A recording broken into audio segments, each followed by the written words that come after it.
Ready? Yep, whenever you are.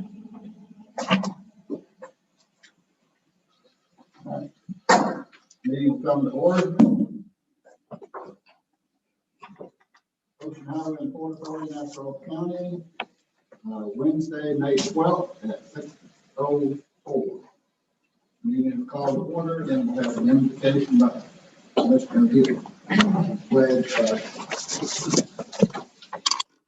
Serenity prayer. God grant me the serenity to accept the things I cannot change, the courage to change the things I can, and the wisdom to know the difference. Amen. Amen. Join me in the pledge of allegiance to the flag of our country.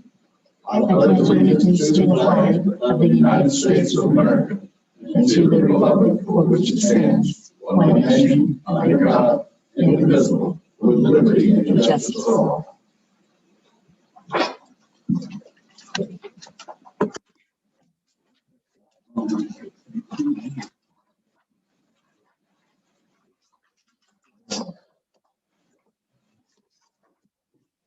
Please turn off your cell phones or put them on vibrate. Okay, roll call. Commissioner Hill. Chairman Forward. Present. Commissioner Hanna. Here. Commissioner Franklin. Here. Vice Chairman Cole. Here. Thank you. Approval of minutes, April 14th.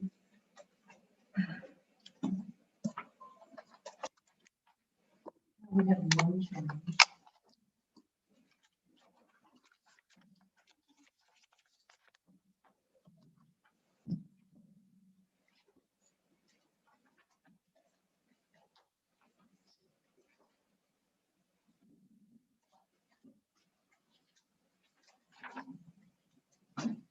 But it's toward the end.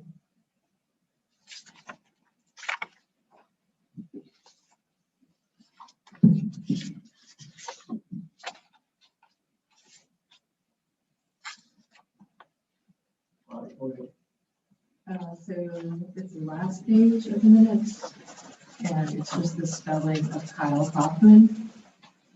So that's the, let's see, that's the third last, fourth to last paragraph. It's Kyle Hoffman, and not Cal. Kyle. Noted. Thank you. It's probably my southern accent.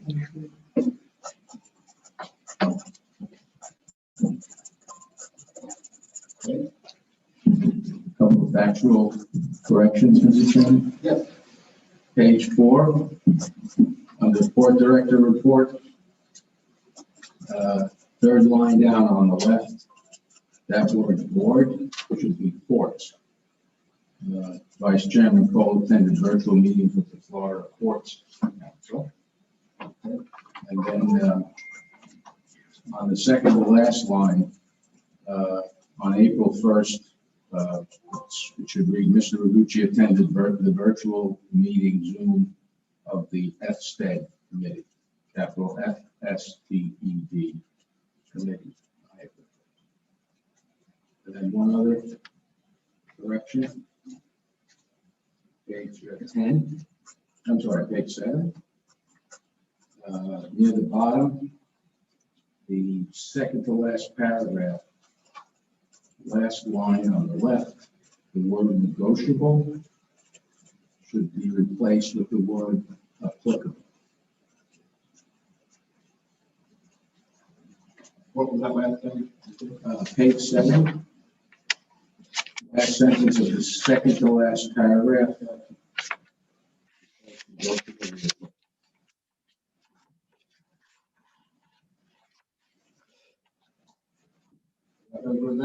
Yes.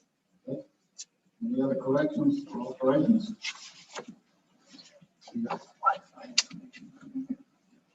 Hearing none, the minutes have been adopted as amended. Sounds good. Okay. Consent items.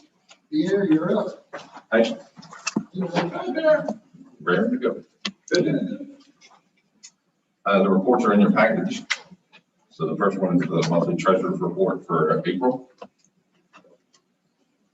I'll have So the monthly, the fees we received as normal. And the only item we need to probably watch is the salary report attorney. We may overrun that item in the budget. So Where are we now with that? 21,793 out of 30,000. And is his fee for the court claims in with this? The pilot suit? Is that part of this? Yeah. Yeah. There's nowhere to put it. Yeah. I mean, we're going to overrun. It doesn't, I mean, I understand, it doesn't matter. We have no other reserve for legal expenses or anything like that. It doesn't matter. Right? It's a legal expense. I mean, we would. We have no other reserves. Either would have had to pay him or another. Yeah, and it would all come out of that same line item anyway. Right. Exactly. So I would point it out because, as I said, we will probably overrun that line item. Absolutely. I don't see any other issues right now with any of the other line items, so just to, again, we have money in reserve and we can move from our reserves. Right. So we'll see where we are. We'll bring a resolution to increase the budget. We can do all that line item. So. Okay. Custom house. Nothing signed, maintenance and utilities. And then obviously the balances in the accounts remain fairly steady, no changes. We did make a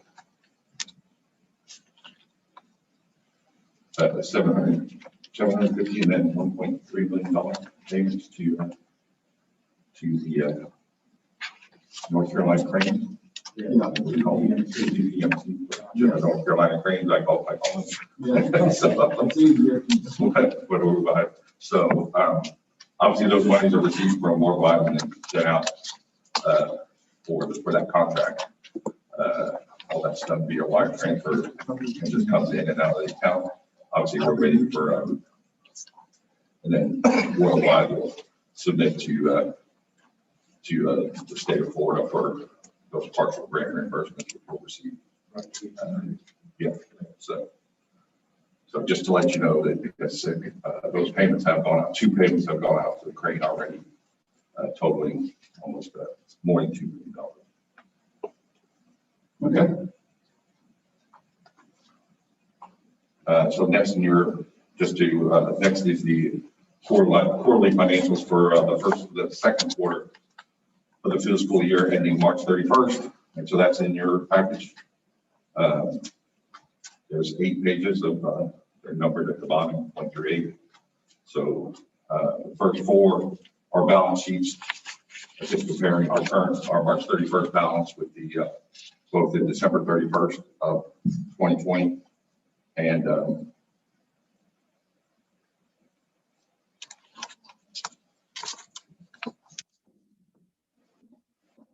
yeah, so that first balance sheet is March 31st, 2021 versus December 31st, 2020. And then the page 3 is I compared March 31st, 2021 to March 31st, 2020. So just to give us an idea of where our balances are, where bank balances are, there's not a lot of changes. Obviously, the biggest activity is in the capital accounts and in the asset accounts where obviously we have the tugboat purchase and stuff over that time, but you'll see the 800,000. So if you flip to page 5, which is the income statement, you'll see in January through March timeframe, we have the MARA grant, $800,000 that came in from MARA. So as I said, obviously that reflects that's an asset that we purchased on balance sheet. Construction in progress with these cranes, those are where the big changes are. As I said, the balances in the bank accounts remain fairly steady. So on page 5, we have the balance, the income statement for the period for the quarter, for the 1 quarter ending, the second quarter ending March 31st, and then the 2 quarters of the year, so the year to date, where we are to date. And again, I don't see any issues or anything of any concern. And then The last two pages are comparing the period January, the second quarter 2021 to the second quarter 2020. I said the biggest items that they tend to affect our income are the received of grants, which are recorded as income. So something like the merit grant shows up as 800,000 income. Those are my reports. Any questions for our attorney? So as the last statement, next month is budget time. The first draft of the budget. So if anybody has any inputs and questions, and comments, any suggestions, I will bring a first draft, or I can bring blank, so whatever you direct me to do. Obviously, we need to get the approved budget needs to be approved by the September meeting, so that it's in place by October 1, the start of our fiscal year. So as I said, that leaves us June, July, and August to work on the budget, review it here in the meetings, do whatever. So Why don't you go ahead and bring us a draft, and we'll get started from there. okay, so yeah, the next meeting I'll bring a draft. Okay. Obviously, whatever you guys want to do from there. All right. Okay. Well, good. Thank you. Yeah, thank you. Thanks, everybody.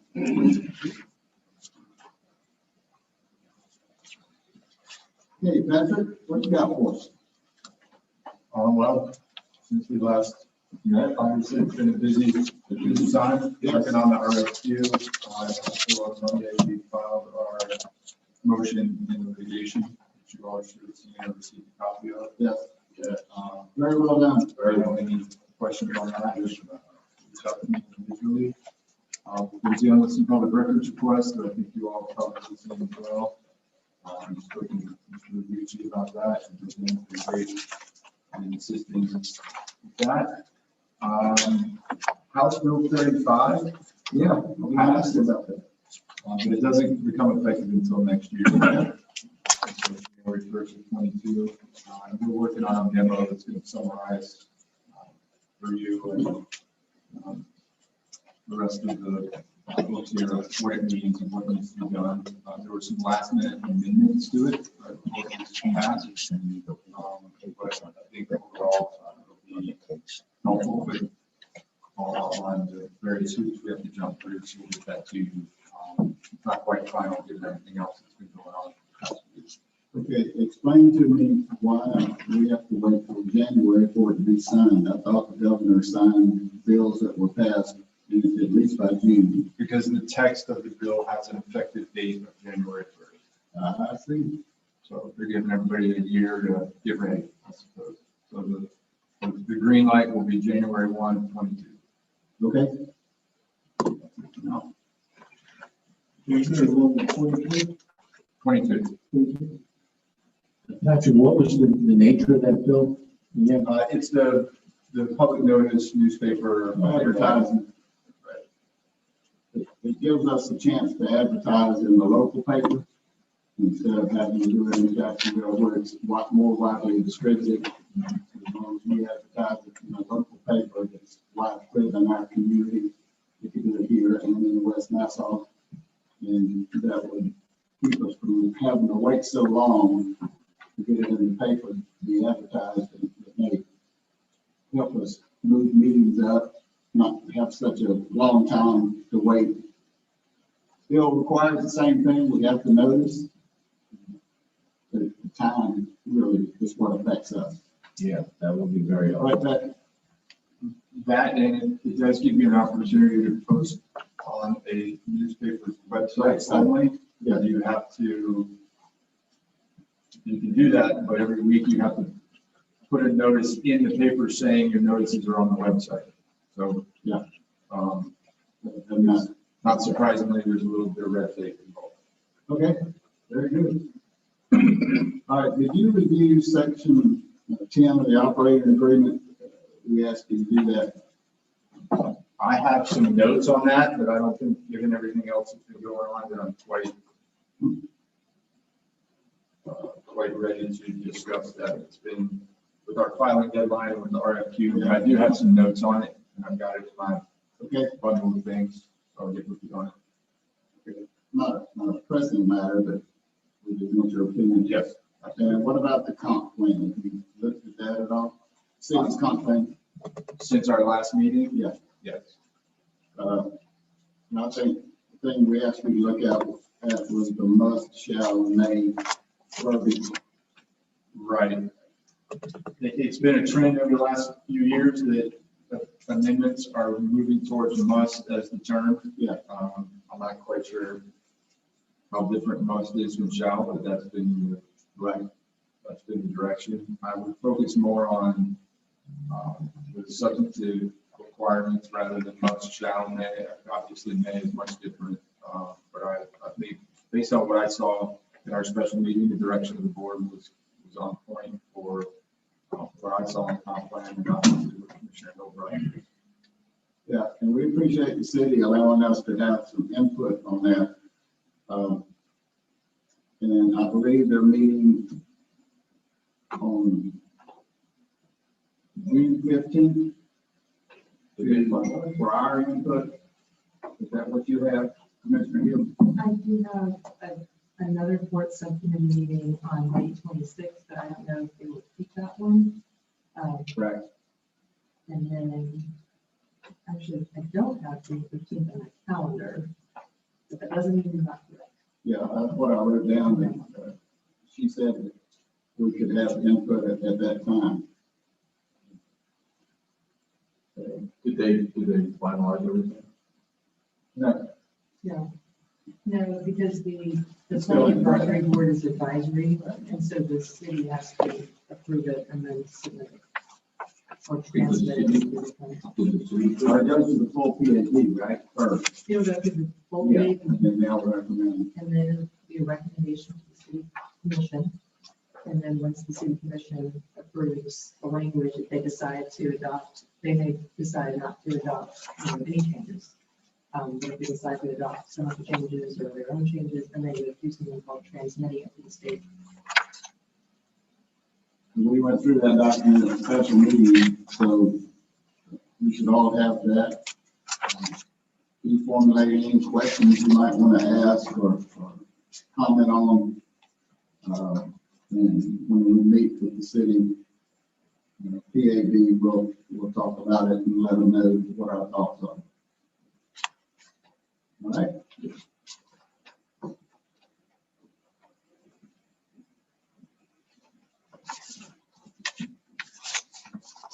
All right.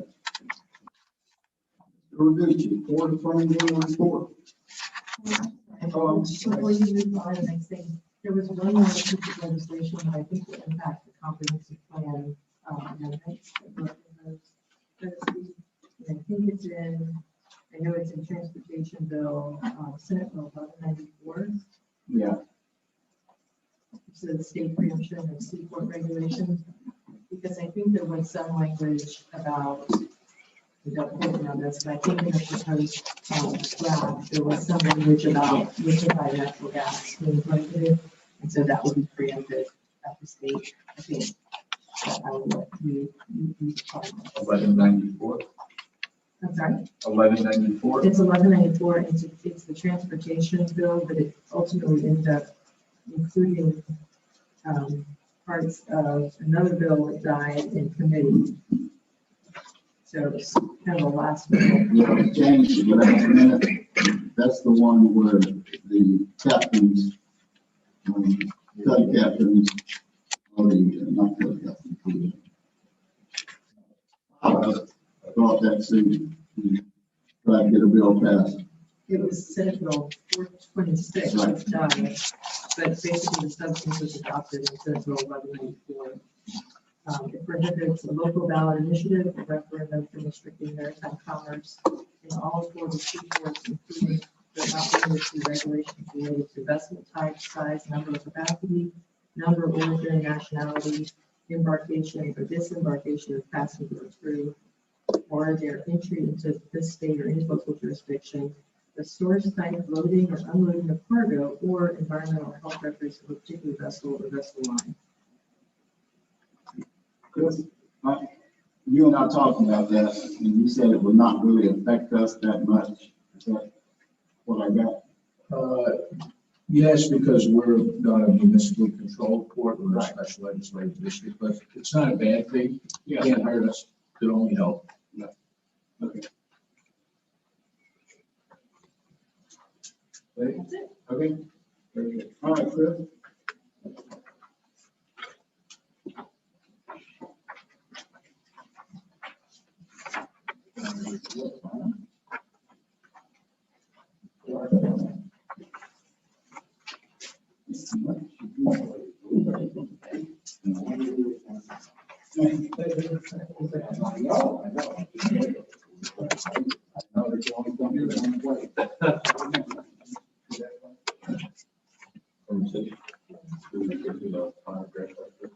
What we got to do.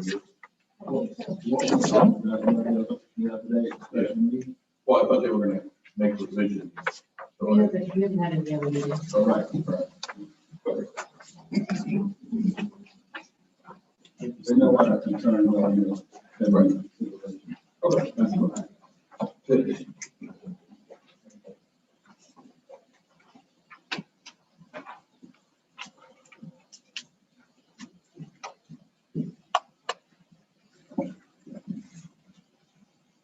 Good evening, everyone. I believe it's already May. So for those of us who read the minutes, I had stated on April 14th at our last meeting that we were on track for over 40,000 tons this month. If you look down at total tons, we did 46,907. That's a high water mark. We've taken over the last 3 years and 4 months. And we're on track. Right now, we're running 30% ahead of last year's volumes. And we're averaging about 32,300 tons a month. So at that pace, with a little bit more momentum, we could start to approach 400,000 tons for the year if we keep it up. We haven't broken 300,000 tons in the last 3 years, which you can see on the left, the total tons. You have 18, 19, and 2020 totals. So everything was up across the board this month. Container tons, craft liner board tons, wood pulp imports, vessel calls. So it was a very good month. And May is looking equally as strong, or close to being equally strong. Chris, explain a bit what those cargoes are. Well, the Container time. yeah, the container tons, our container traffic is mostly the trade with Bermuda, Somers Isle. It's primarily export tonnage, basically sustainment for the island, food supplies, manufactured goods, construction materials, you name it, we ship it to Bermuda. They really don't make anything in Bermuda. Supplies for the tourism industry, which is their big industry, beverages, etc. And we actually stuff those containers at our warehouses and then bring them to the port and load them out. Coming off the ships from Bermuda is mostly the empty containers coming back. The export is included in that. Is that any LGE containing going to Bermuda? There might be on any given week 2 or 3 20-foot tank containers, ISO approved, with propane or LNG. Yeah, that's it. No considerable volume. It's all regulated by the Coast Guard and the ISO. And then the wood pulp is imports from Sweden, which we deliver to probably 12.5 mills as far away as Missouri, Kansas, Ohio, but also regionally in Palatka, the Georgia Pacific Mill in Rincon, Georgia, and Palatka. And I would say about 2/3 of that goes out by rail. Do we get any wood pulp to ship out through our local mills? No, what we get is the craft liner. Rayonier's manufactured, they call it advanced cellulose. Yeah, white thing. Yeah, it's, and even, well, yeah, I mean, it's even advanced to beyond that, but it's all containerized. There's no freight bulk. We occasionally help them with the logistics on their containers. And the West Rock mill only manufactures the kraft liner board, and it has a cardboard box. But what we're supplying with the wood pulp from Europe is all the local mills that make the paper goods. Procter & Gamble, diapers, napkins, paper towels, Kimberly-Clark in Beach Island, South Carolina. Tissue, Kimberly-Clark is the owners of the tissue, Kleenex brand tissues, facial tissues. So, you know, it's incredible the amount of raw materials that we're bringing in for our regional supply chain. That go out my truck. Most of that goes out by rail, more than 2/3. Right. And then our big export, besides the containers to Bermuda, is the kraft liner. And actually, most of our kraft liner board does not come from the West Rock Fern Mill. The West Rock Fern Mill is struggling to keep up with domestic orders and has only limited export allotments, and it varies from month to month. We get kraft liner board it's almost exclusively by rail from a half a dozen mills in the region: Georgia Pacific, International Paper, Packaging Corporation of America, you name it. And we've seen KLB. You know, from them, they rail it in, and then we load it all on the vessel service to Ecuador, where it's used to make the boxes for the bananas and tropical fruit that comes back up to the United States.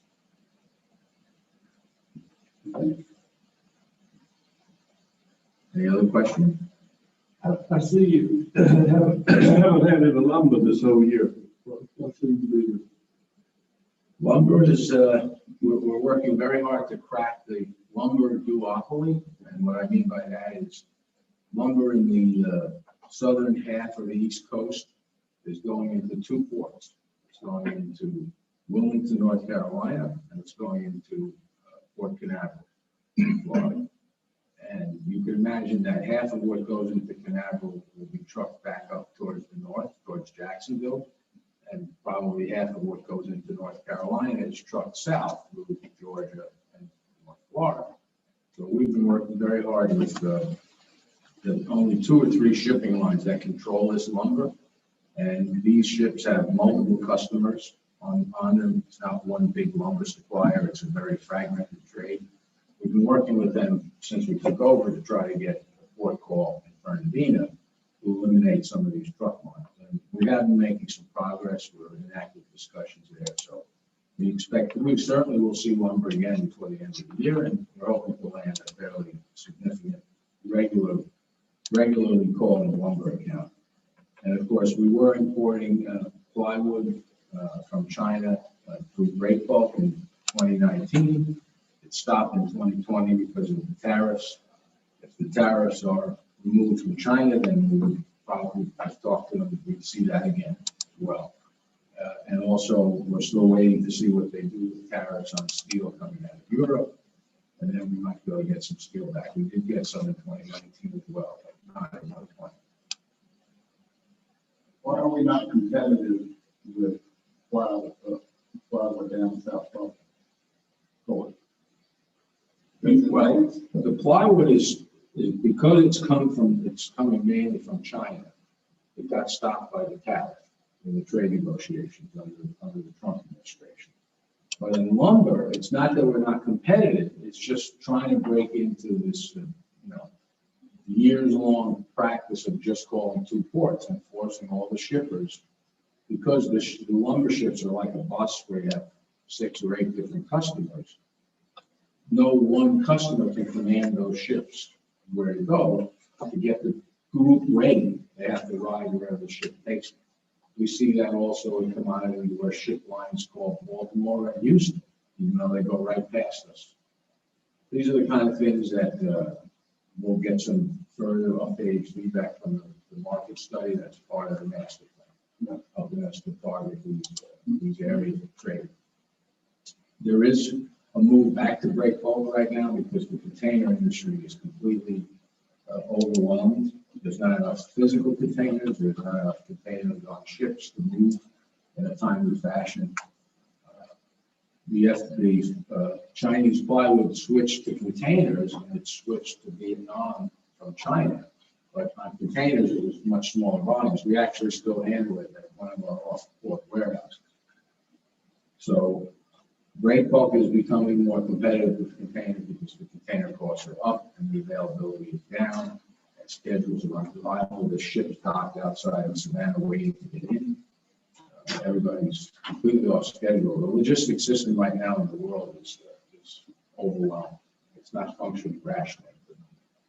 It's kind of hard to understand why they bring lumber in to a port in South Florida and then have it shipped up, driven up north or wherever it's going. Well, I mean, the cost seems to be add on to the cost. Well, look, Orlando's a very big market. So clearly, let's just say 60%, maybe 50% of that lumber might stay locally. Seattle's close to Orlando. Some of it will go to South Florida. Some of it will come back up to the north. Why are they in Wilmington, North Carolina? They have the Charlotte metropolitan area. So this is part of the issue that we have with Fernandina. We're not part of the larger metropolitan area. You know, I mean, even Jacksonville, they're not calling. You know, and our point is, we all know we can't get wood. I listened to something this week. The cost of the lumber is up 280%, and we can't find it on the shelves in Home Depot and Lowe's. They're actually not even bringing it inside. They unload the trucks outside, and the contractors are lined up to take it, right, as fast as you can get. Steel studs, too, probably, yeah, wire. Yeah, It's amazing, and it's gone up almost twice of what it was 2 months ago. It's 2 months ago. Well, appliances are the same way. Yeah. I had my wire for the job this Monday, I stumbled the first one. So look, we're always looking for the opportunity to be nimble enough to be able to react and respond to these market opportunities. That's an advantage that we have. There's a few advantages of being smaller. And so that's what we work on every single day. Besides keeping the cargo and the customers that we have happy and try to maximize those revenues and volumes as well. Shall I just go on to the port director side? Yeah, go ahead. Yeah, there's not Any too much. questions about the tonnage report? I just wanted to know if there were any issues with labor supply or shortage right now. Yes, we're battling, seems like the toughest labor market that we can remember since we've been here. We have about 4 or 5 open positions, and I would put the word out on our YouTube channel and to everyone who's listening. We need dock workers, we need forklift operators, we need logistics assistants who do the office work behind loading and unloading rail cars and trucks. Where do you have that advertised? Well, we've been working with Indeed, but you know, we have some limited success. But I'm open to suggestions if we should try the local paper. We also need an industrial electrician to work on the cranes, and we need a power mechanic or 2 to work on our power heavy equipment, motors, transmissions, our trucks, our forklifts, that kind of thing. Should see what we can find locally. Yeah, we always, I mean, in the past, we've gotten some great recommendations from commissioners and friends and people in the community. So we need them more than ever. We have people that are just quitting because they can't handle the work. Perhaps it's something to do with unemployment. I don't know. But we also have a lot of people being poached by employers that can pay them. You know, we lost someone to the mill recently. We lost someone to a shipping line recently. We have a fellow who had a lot of potential as a dock worker, but he got offered a 3-year apprenticeship to become an air conditioning and heating mechanic. And of course, it's a wonderful opportunity, and it's 10 minutes from his home. He lives down by Jacksonville. You know, that's a great opportunity for him. We can't really hold it against him. You know, we don't know the best. Give me a list of what you're looking for. I absolutely will. I'll pass it on to everyone. What is your current employee count? If you know it off the top of your It's head. approximately 65 full-time, and we still go up by about 25 with the contract daily labor on big shift days, and they're also having difficulty. Our contract labor provider, which is really the only one in this market, they provide Jacksonville, they provide Savannah. There's days when we order 25 additional workers for a shift and we get 5. The last couple of weeks have been extremely painful. Is it impacting service? We managed to we always manage to get the job done, to get the cargo loaded. It's really just taking a toll on the people that we do have. Yeah. You know, they're working long shifts. We had a streak, this tonnage in April as a result of the streak we had of 12 consecutive 12-hour shifts. 12 days in a row, basically the same core workforce. And 2 of the nights we went 60 hours to get everything finished. And when you have less people, it goes a little more slowly. So, yeah, that's a very good question. I'm glad you brought it up. Okay. Let's see if we can help. Okay, that would be welcome. I'll make sure to get a list circulated right away. Yeah, please do. Okay. Yeah, on the board director side, other than the usual conversations with FDOT, managing the grants and that sort of thing, we've been focused on the arrangements for the barge to come to the port with the cranes. The cranes are loaded on a barge in Wilmington. The final sea lashings and fastening has been done. And we spoke to them today. They expect to be leaving sometime over the weekend, which could put the arrival of the cranes as early as the 18th, Tuesday. But I think it could equally be the 19th or the 20th, depending on the weather. So we've had, the Coast Guard has asked us to convene all the parties, the pilots, the tugboats, the barge operator, the contractors.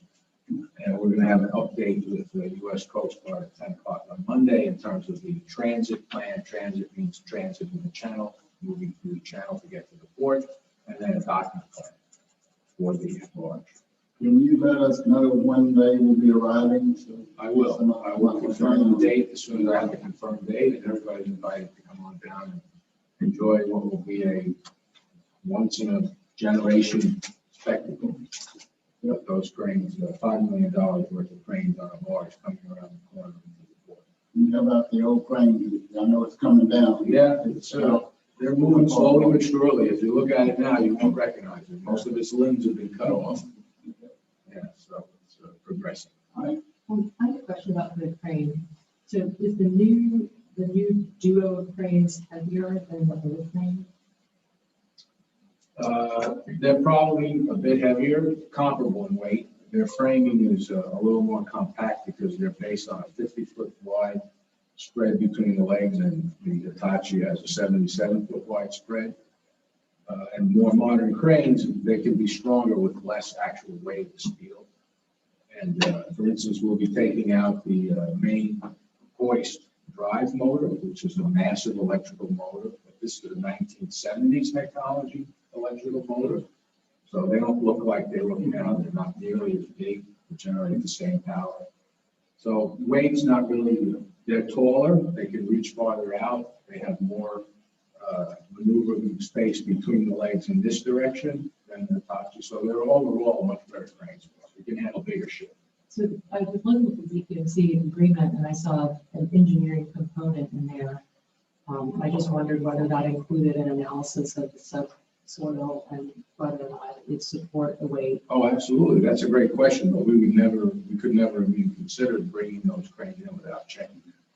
So we have an engineer's report that checked the bearing capacity of the dock structure to make sure that it wouldn't be exceeded by putting those two cranes there. And you did have 2 Hitachis in the same place. And to give you an idea, the Hitachis, we estimate weigh between 650 and 800 tons. But portions of the port are kind of stone, right? Not the dock structure. The dock structure is on piles. It's like a big pool table on piles and then tied back. It's really stable. The ground behind it, which does not have a bulkhead like most, edges of the water, it's just kind of a natural bending and water can come in and out. And that's really where the settlement is, the northwest corner of the actual terminal yard, not the dock.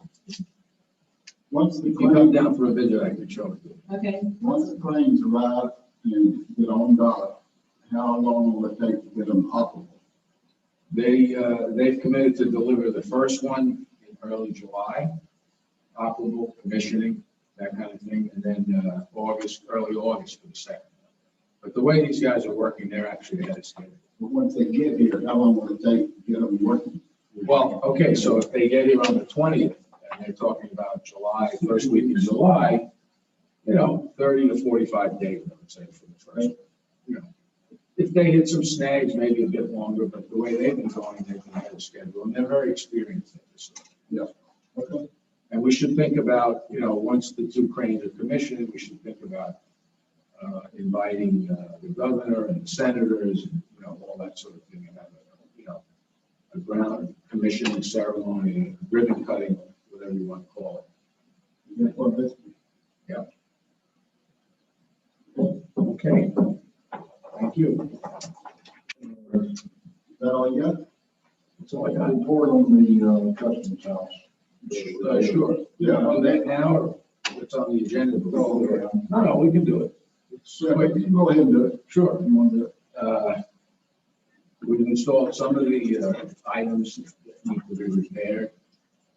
And we have an agreement with a new contractor who's very well versed in the city's administrative requirements. And he's asked for a permit to be able to start the replacement of the windows and painting and scraping of the panel boards. He received approval from the city historic district of the type of the actual windows in order, and he placed the order today. 3 to 4 weeks lead time on that, but we can start doing, as soon as the city issues a permit, we can start doing the painting and planing and that sort of thing. And he thinks he may get his permit by the end of the week, if not early next week. How long has the permit? How long ago did we ask for the permit? More than 30 days. And of course, I took quite a tongue lashing from the district director of the Customs and Border Patrol, because our initial time frame, we weren't able to keep it. But she's now satisfied that we're, continuing to work in good faith, we're keeping it up to date. Doing all we can. Absolutely, all we can. Now, this commitment, we've signed an agreement for about $6,500 for the window work, installation and removal, and then all of the board, clapboard work, scraping, painting, replacing a lot of boards. So we'll just go ahead and complete that, and we'll just ask you to apply that as a credit to our, monthly maintenance obligations, which we have many months already prepaid based on the capital expenditures. But we'll just go ahead and do that because we didn't want to have to We'll talk about it. drag it out and get, have you do it and all that sort of thing. Yeah, I talked to Steve Parrott today, and he's happy with the way things are going. He said his supervisors would like for it to go a little faster, but they understand. So everything, I think, is going smoothly right now. Okay, I agree. Thank you, appreciate that. My pleasure. Any other questions? All right, let's move on. Unfinished business, review Port Master Plan, RFQ. All right, we have all submitted our changes to Patrick. We have put together a draft. Everybody should have gotten a copy of that draft. Are there any questions? Now, I don't talk about the dates right this second, but any content besides the dates? Questions? I think it's a very good document. He did a good job putting our thoughts together and our recommendations. I hope you've all read it. I think it covers everything that we're asking for in our RFQ. And I think as soon as we come to some agreement on the dates now, and I know there's some questions about that coming up. So let's talk about that unless you have questions about the content. Obviously now with World Data issue, we have ours our contact. Yeah, we'll have to change that part. To be honest with you, depends on what the dates we put in here. She's talking about when she's leaving. Yeah. In a minute, but yeah, we'll have to address that. That's a good point. Yeah, good point. Yeah, but our structural contacts. Yeah. On everything on there. Well, I'll go to the OHP office actually, so whoever's watching that will have to. Yeah, okay. Understand. All right, any questions or remarks about the content? Okay, I just have a couple of very minor, really just stylistic things. I mean, I could get with Patrick after, but just for transparency. we give can me a go through. page and what you got. Page 1, number 3, we need a space after Oprah, for the world name. Number 3, On page 1, after review of qualified submitters. I don't have that on mine. Seriously? Page 3, number 3. You said page 1. Just read Oh, I'm sorry, page 3. Page 3, number Well, number that's 3. There you go, I see it. All right, I got it. okay, All right, say again. I got it. it's a space, it's literally a space. Page 4 at the top, section 3.2, I think you want to say master plan consultant team, just to emphasize that they're probably going to be teams, it doesn't have to be an individual consultant. Change consultant to submitter. That's what we call them. Right. Yes, Right. yes. Well, I think we'll fix that. That's fine. And then section 4, first sentence, that shall have demonstrated experience, insert the word in the preparation. What, sorry, where are you? Section 4, first sentence, submitter shall have demonstrated experience, insert the word in the preparation. And then I would like to request 8 copies instead of 6. What do you need that many for? Well, you have 5 commissioners and Patrick. We need at least 1, and I think 1 should stay in the office as, kind of the office copy. Which, they're generally used to giving 15 and 20 of these things to the big boys. Okay. Okay, And what was the second correction on there after inserting in? that was it, just to make 6 copies into 8 copies. Where you at? 2, 3 lines down in section 4. The 6 is on the I left. see it. And then you got to change the word 6 also, the line above 8. The word 8 and then 8 and number 8.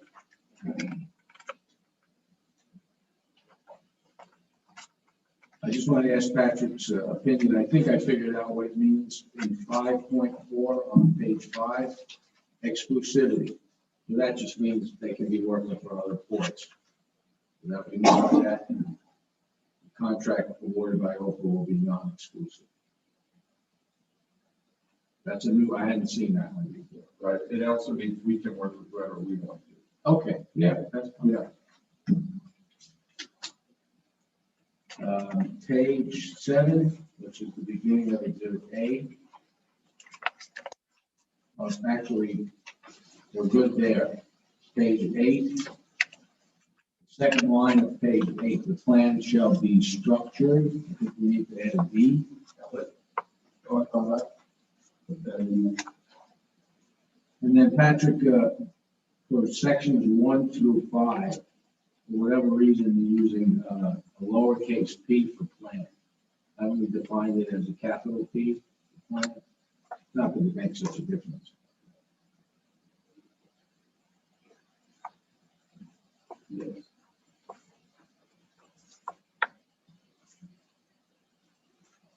And then at the bottom of page 8, to the extent feasible, they either plan or if you have strategic, you might as well have in capital strategic master plan.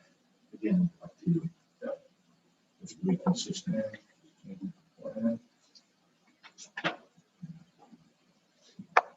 Page 10, section 11. Last sentence. Space between the word specific and number 5.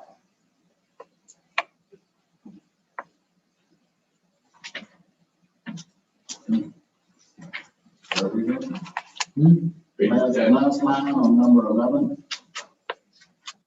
This is space between specific and 5 to become 5.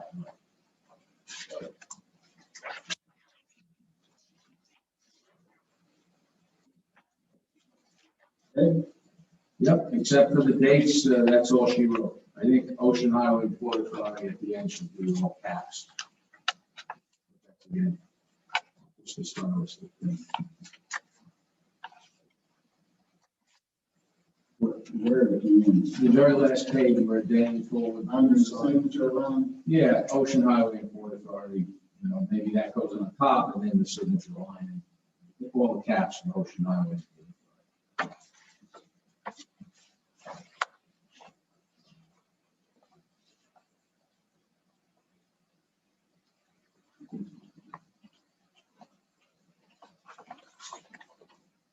No, it's okay. Nope. No, it's good. I have two Yes, comments. all right, go ahead. So this I even added the last meeting, so apologies for late. But I think we're reading on page 12, compliance with statutes. I think we need an additional number 5, just to say that the award and the whole process will be pursuant to the CCNA, which is 287.057. We have a reference to 287. We had that, but we took it out for some reason. Is it really necessary to be in it? Because that's in the, 287.055.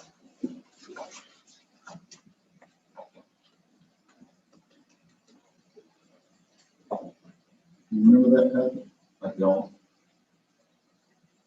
What is the CCNA? But this all goes to the negotiation now.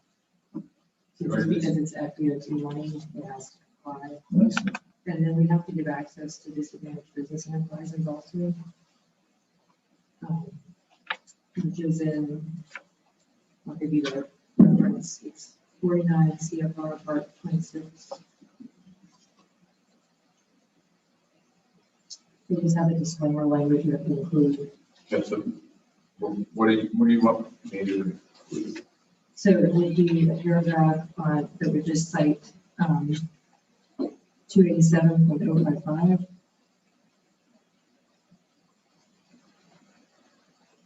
Because we have a list of all the statutes that it has, that the award you have to comply with. I have to comply with.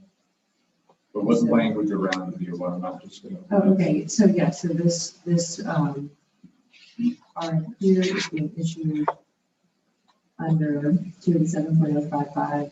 Procedures will be in compliance with that process. 287.005. Mm-hmm. And what was the other? Then the other one is, and this is from the grant language, but it says, it's the DBEs or disadvantaged business enterprises have to have access and opportunity to participate in the performance. So they have to comply with that. And I think, I mean, to Chris's point, the bidders on these types of projects are accustomed to seeing that and to complying with it. And so they have those expenditures. What's the site? It's 49 CFR part 26. And where did you get this language from that says we're required to have that in here? In the grant, the FDOT grant, which is what we were seeking reimbursement under. Once, we award. Okay. And then there was one more, travel expenses are not reimbursable. So I don't know if that's something that's worth noting in the RFQ. Well, we don't talk about pricing or anything. Negotiate that. You also say that no expenses incurred by the submitter shall be the responsibility. Well, that's for the submittal of the RFQ, not for the actual work. So I think Commissioner Hill may be referring to actual work being performed in any charter for travel, but we're going to put that in. Right, that'll be in the contract. That's all right. Those are all things I found. Did you make those changes? Okay, anything else? Anybody? All right, let's talk about the dates.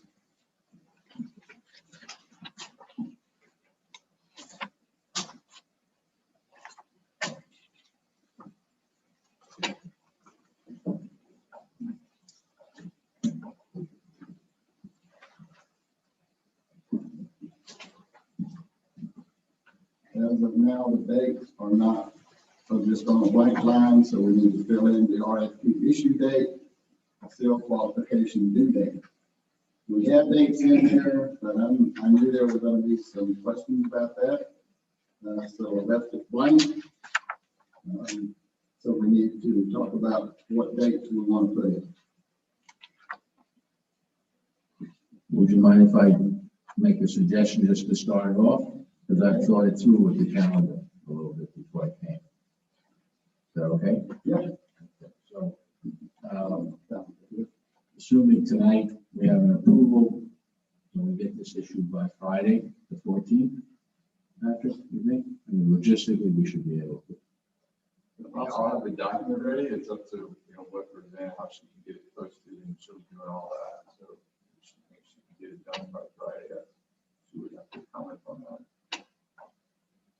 What do you say, Roseanne? So where exactly do you want me to post it? That's another question. On the website, right? Initially, right out of the gate, Okay, Opie's website. Definitely on the website, and then we have certain people we're gonna send Right, it to. we have a joint list of anybody that wants a direct mailing.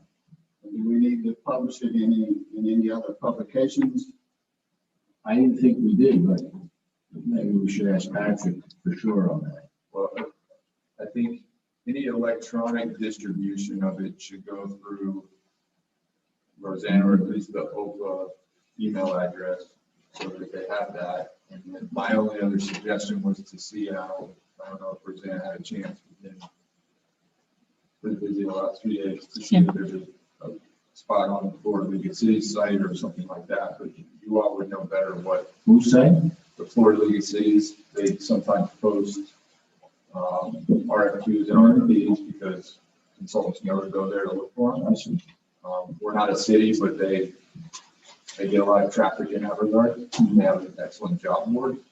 But you all are in the industry way more than I am, so if there's another place for it to be linked to. But I think if it's on the homepage with a link to, well, when this is finalized, we'll make it a PDF. So that you can just attach it as a PDF. Yeah. Be right on the homepage, and then if you all have email addresses of folks who wanted to go to, it should come from Rosanna. If you have snail mail addresses, she should send it out as well. I would hope anybody we're sending it to would have an email for us. But we should get one, sure. Don't waste time for snail mail. Well, so then assume if we can agree on the date, I know there's some feeling to have a little more time. Initially, we had said 2 weeks was kind of the minimum, but if we made it returnable on May 31st, you're giving, which is a Monday, you're giving 17 days.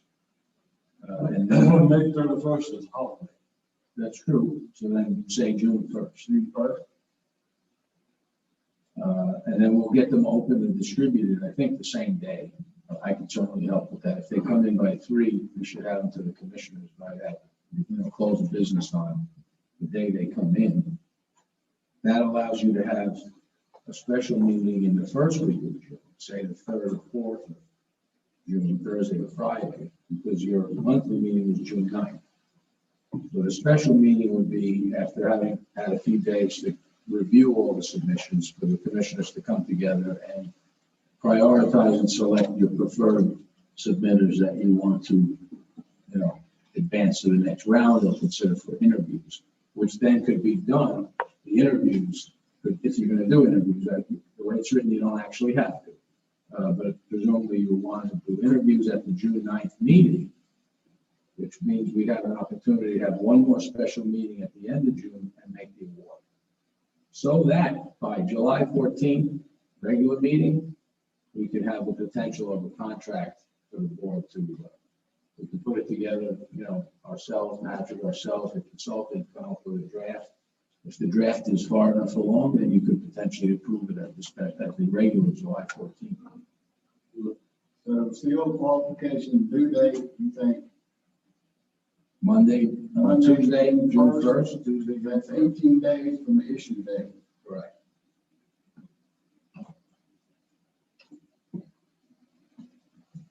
You issue date will be the 14th.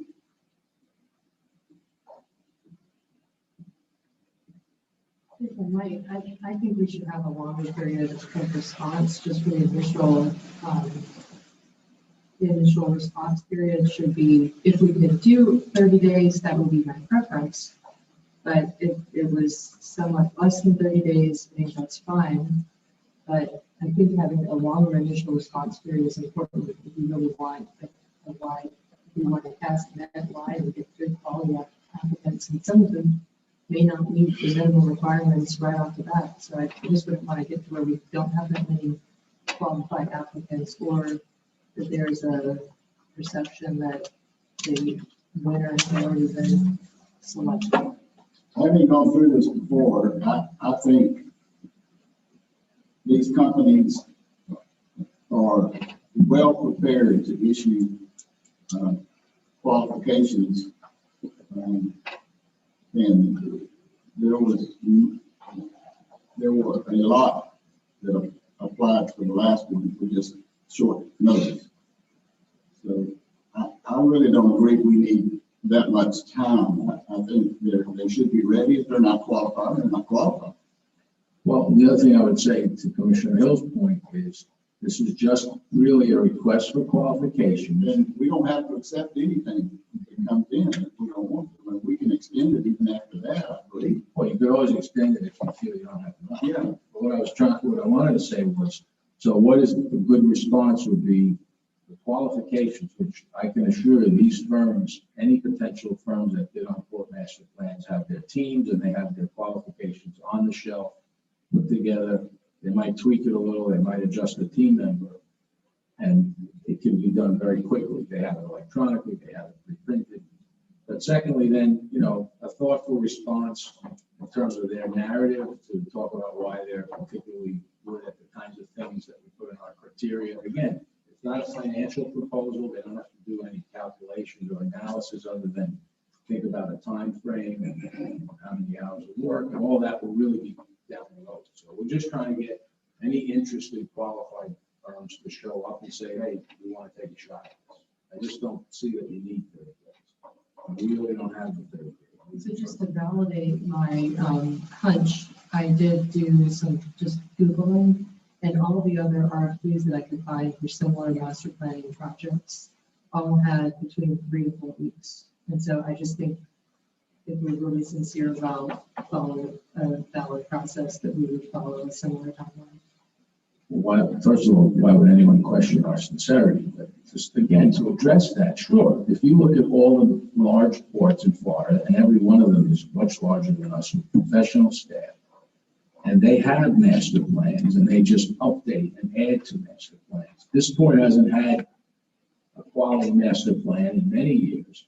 We're way behind the 8 ball in planning. We're the only one that doesn't have a current master plan of the F-state. And time is really important to us. When you're a big port, the bureaucracies and all that, they can go 30 days to renew and update their port.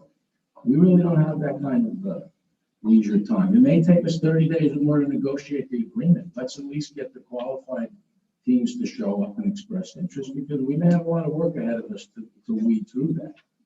Well, we've had grant approval for a year, so to imply that we're somehow behind the 8 ball, I think is not consistent with the action. Well, the board also had to be in a position financially where it could support 50% of the grant agreement, which we don't want to discuss the amounts of that yet either, because as usual, we have to cover off a share. So we had to get the business turned around before we could go forward with a master plan. Now, after 3.5 years of investments and also seeing how we can reposition this port in the marketplace where it had been completely forgotten about for 19 years in the Kinder Morgan, no marketing efforts whatsoever. We have a good sense of it, and now we know we need the master plan. The time is right. Just because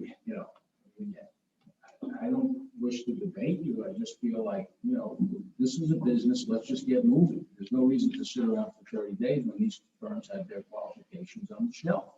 So one of the experiences I've had in my career has been doing what Patrick is doing, and sitting there advising boards on procurement processes.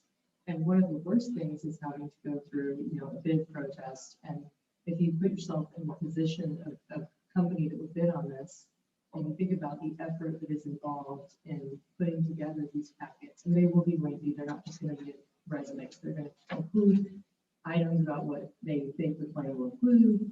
They will be impressive proposals, bound and colored, if we get what I think we will get. But the window that is the most critical for these companies is the notice period to be aware that this bid is out there. So that first initial window being wider is very good for those bidders. Then after that, if you delay, then they've already invested in the process, and the subsequent delays are actually not good for the bidders. So this is the window that if we want to be favorable to the process and be open, we would make this window longer, and then we would try to be diligent about the post-award process, contracting process, so that there's fairness to all those involved. That's all, that's really. If she's saying 21 to 28 days, you're literally talking 3 days. 3 days, yeah. But I mean, if she's saying 30 days. Well, She said 20, No, 21. I said 3 to 4 weeks. Yeah, so if you go 21 days versus really 3 days, because you're saying on the first. Right, you could go to June 4th. So if we go to June 4th, we mark that 21-day period. I mean, that's the sense of the board, but then you lose the ability really to have a special meeting. So your first meeting for that, the submission will be on June 9th. Which is good because that gives us a couple days to read everything. If they come in on the 4th Friday, not for nothing, that gives us Saturday, Sunday, Monday, Tuesday to read through. I mean, if these packets coming in are books. Oh, they are. Right. Yeah, I'm not trying to minimize. No, I get that, but what I'm saying is, maybe Mayor so right. Well, if we get 50 submitters, we're gonna have to narrow that down. We can't have 50 submitters come in here and present to us. Right, we're supposed to bring in, So we'll narrow it down to 3 or 5, at the most 5. right. And we need some time to look over the packets, and get together and decide who we want to invite. So I think that's a short time to do that too. And that period includes tax day and Memorial Day.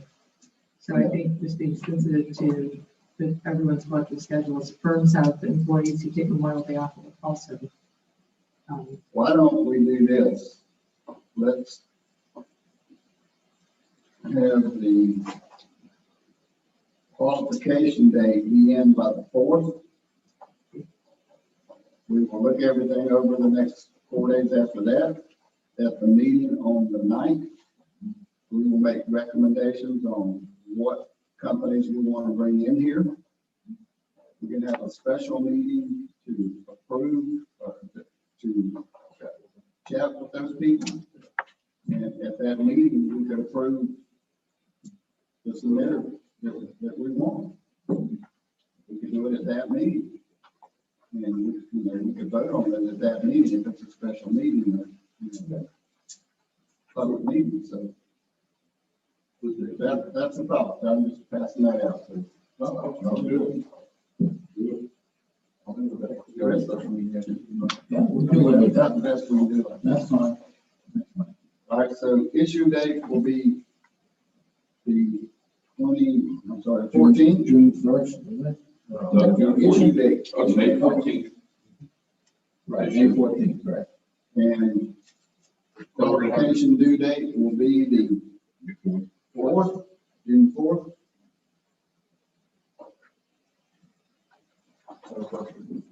And then we go, wait a minute, then we go. If inquiries determined to be complete, please limit written inquiries to 1 email inquiry submitted no later than 5 p.m. Friday. That's the 14th, right? No, I'm sorry, 24th. Friday, June 20th, no. May 21st. May 21st. May. And that goes on page 7. I think if you're gonna extend, why don't we have inquiries due sometime the week of the 24th? Because if you're issuing it on a Friday, Give them 10 days. Yeah, that's fine. and then we can have our response. So if you pick, let's say, May 25th for inquiries. We do, and then we will respond by the 28th. And then they'll be due on the 4th. 24th, Inquiries are due by the 25th. to the 5th. That's a Tuesday. Right. We'll respond by that Friday, which is the 28th. It's my birthday, in case anyone wants to buy me a beer on the 28th. And the submittals will be due on the 4th. You're gonna announce or vote on your top 3 on the 9th. And then at that time, you're gonna decide when a special meeting is that what I heard? Or you're gonna I would suggest we pick a date now. I think we should go ahead and do it now so we get it advertised. Yeah. We're still under the old, Right. Otherwise, it's a 20-day gap. Right.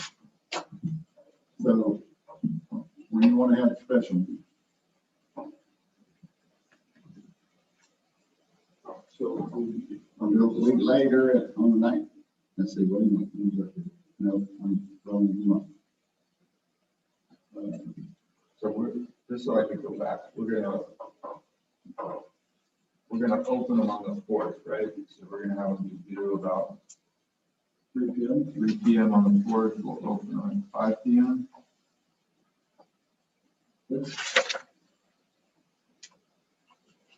Now, who's going to do the opening? We have a whole nother wild card to deal with here. Yeah.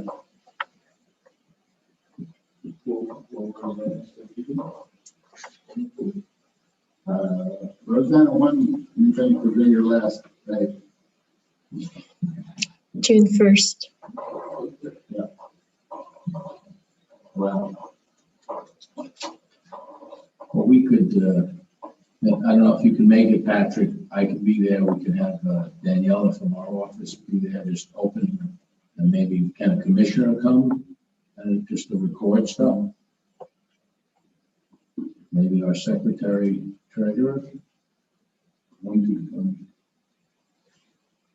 So what record do we have to keep at the RFQ opening? You don't have. Nothing. We're just gonna open and announce. You want to make just a list of, That we'll just open and announce the names, and that's it. And make a list. So I think 3 of y'all, two or 3 of y'all can do that. Well, if you have to come over here to do that, we can address that. We'll deal with it. okay. So then on the 9th, maybe we can get them on Zoom from the office, so it doesn't have to physically it's not a big deal. be here. So the 9th, you're gonna select the top 3, right? And then subsequent to that, we'll have a special meeting to interview and decide to negotiate.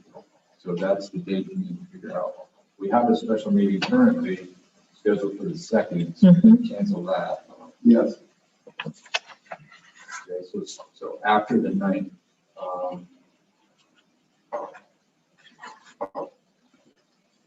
we want to interview the top 3 and Or the 15th? I cannot do the 15th. I can do any other day that week. 16th? That gives a week. the chambers in session here, so. I'll be strong.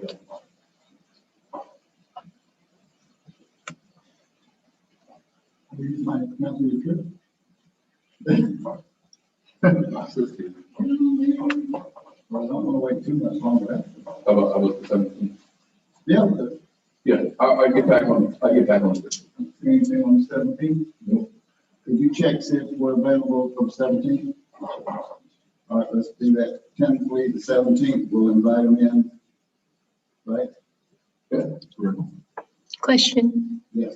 On the 17th, do you want it in the afternoon preferably? Okay, Yes, afternoon if we can. okay. Like, at least by 4 o'clock.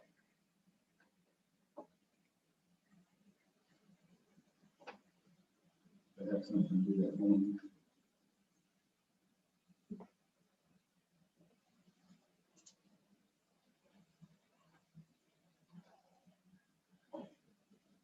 Clear on the date? Everybody? We have to insert the date on page 7. We have to insert the date for the written question. I'll take that. Okay. Yeah, we said the 25th first, and then we would respond by the 28th. Can we just review the dates one more time? Yes. All right, RFQ date is the 14th, Friday. Right, yeah. Seal qualification due date, June the 4th. Inquiries, May 25th. Right? Right.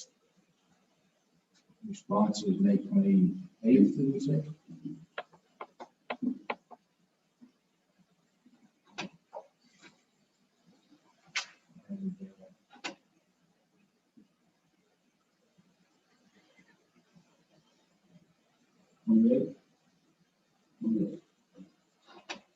Okay.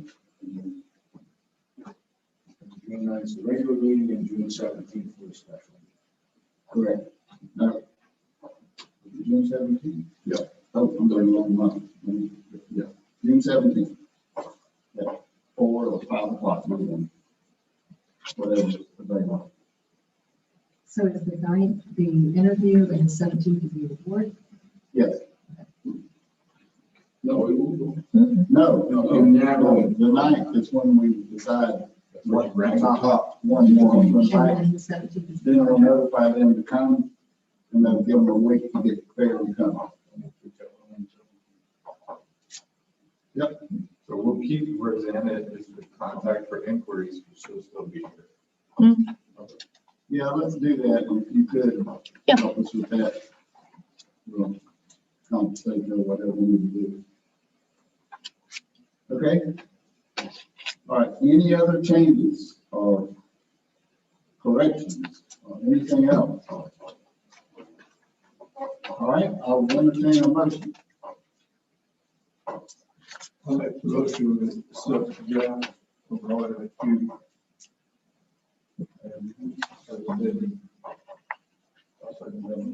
Motion been made and seconded to accept the RFQ to be issued. Any further discussion? All in favor, say aye. Aye. Opposed, no. Motion carries. Let's get it done. Okay. All right. Well, that's over. You just had to, we beat that one, didn't we? A lot of work. Believe that's been hours. Hours. Well, thank you, so I'm not complaining. All right, let me figure out where we are. All right, review city of Fern Ridge comp plan. Actually, we've done that. We did it at the special meeting. But Mr. Hill, if you have anything, updates or anything that you want to, just let us know the dates. If they want us there or our comments, at least. Well, we haven't had a meeting since Right. our meeting, so. Right. When is your next meeting? I have it on the 26th, but, I do know that Denise invited us on the, what did I say, the 25th? No, 15th. June 15th. That would be the city meeting. Right. Commission Or that's commission meeting? Or is that? meeting. Tuesday. Our committee meets on Wednesday. I guess I just don't have, I don't have that date in my calendar. We're supposed to have everything. I have the next port subcommittee meeting on the 26th, but I'll confirm. And have to- But we went over all of that and know what our concerns are. So if they can just be presented and then, because we have to adopt the comp plan fourth element in our master plan to the extent feasible. Well, so at the last meeting, what we discussed when Chairwoman Minshew was here was all of the items that were in green that we didn't know whether those were still desirable from the court's perspective. And that would be the additional feedback, and that would be from this board, not from the PAB subcommittee. And I haven't received any feedback. I mean, it would be really appropriate for us to talk about it, but if anybody recalls any of those items being specifically requested, it would really be Mr. Franklin or Mr. Fuller who were here at that time. But ultimately, anything that was green, that was not required, that they think was an over request, those items may all be stricken. So for example, the item about dredging the St. Mary's Basin.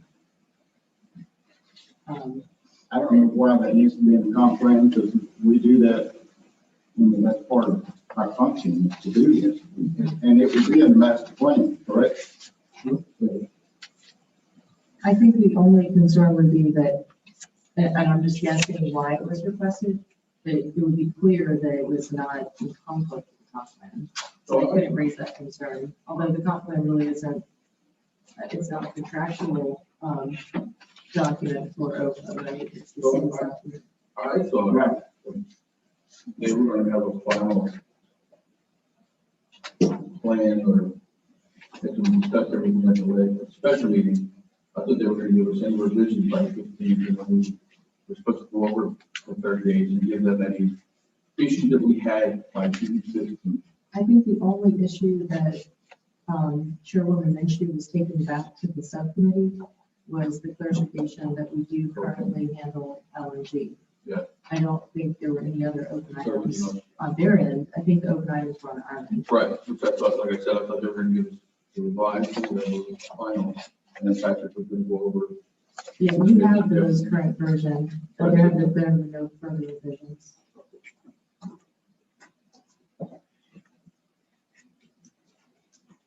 Okay. Any other questions about that? So would the plan moving forward be just to provide comments to the city commission or to the PAB? I mean, we might want to think about how we would provide comments to the PAB. I think that's the appropriate thing to do right now. And if we go forward, we can tell the city we agree with that, and they'll know what we do and what we don't. And they can make a determination on what they want to put in and what they want to take out. Okay. And are you all planning to attend on 15? If I can, absolutely. Good. Great. Okay.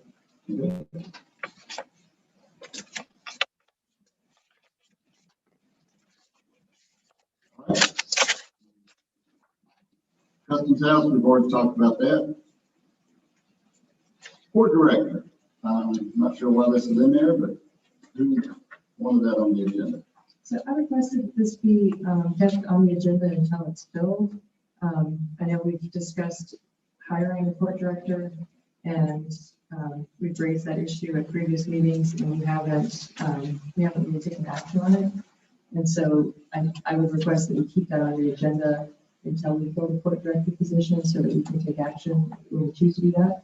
But I would prefer that we discuss the requirements for the job description, and how we might go about filling that position. Okay, do you want to present something next meeting about what requirements we might be looking for, and whether it be an actual port director or business development director that I suggested? I think I could do that part. If you want to do a port director, that's okay too. And then we'll decide which one, how we want to go. And then is there appetite for advertising for the position? No, not from me. Not yet. I don't think we're in that big of a hurry for one. I'd like to get this master plan done and get it out of the way. Everything that's involved with that before we move on to something better. Up to you guys. No. Okay. I mean, if we bring it up next month, with the difference between the business director and the port director, that's fine. So the issue that's been raised is that, and of course, Chairman Cole is sitting on the Ports Council representing OPA, but we really don't have someone who represents OPA's interests. Currently, we all know that Mr. Iguchi represents the board in his company.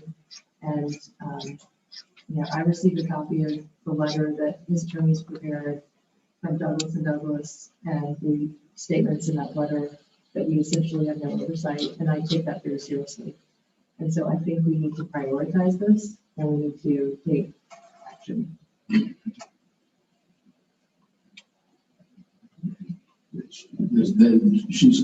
Ms. Hill is conflating the PRR request issues with, no one has questioned that I've been duly carrying out my second position as resolved by this board more than a year ago to be the board director in the sense of representing the board on the FSTED Council.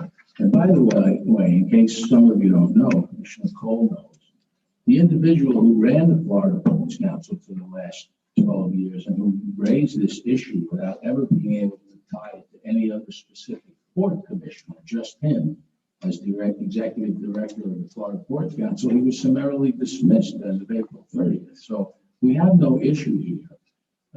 In terms of FSTED, in my humble judgment, of course, and in terms of FSTED, our interests and the interests of OPA are 100% aligned, which is to do everything possible to strengthen the port and to secure as much support as possible from FDOT, and we have in fact done exceptionally well. We have almost $10 million of active investments using the grants and providing the matches, et cetera. It's working for the port. We have a port director. It's kind of insulting to act like, there's an elephant in the room here and we don't have one. I agree. What's good for OPA is good for the port. I mean, that's the reason the port, that they exist, is to find money to upgrade ports, give ports opportunities to upgrade, and really none of that money would go to us individually as an organization. It goes to the port. And I think, having talked to several people on the Ports Council, I know that it was a personality conflict. That's exactly what it was. And I think that issue has been resolved. And I know Mr. Cole might want to speak about this, but I think our interests are being looked after. And no one has told me that I've talked to that there is a problem. And we will continue to receive any kind of funding that we need, that we ask for, or that they want to give us. I mean, the money is split up between all the ports.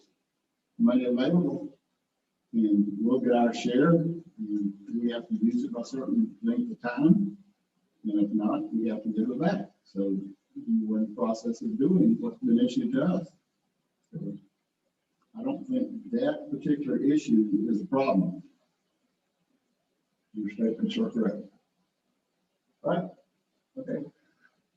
So, and I would respectfully disagree with you.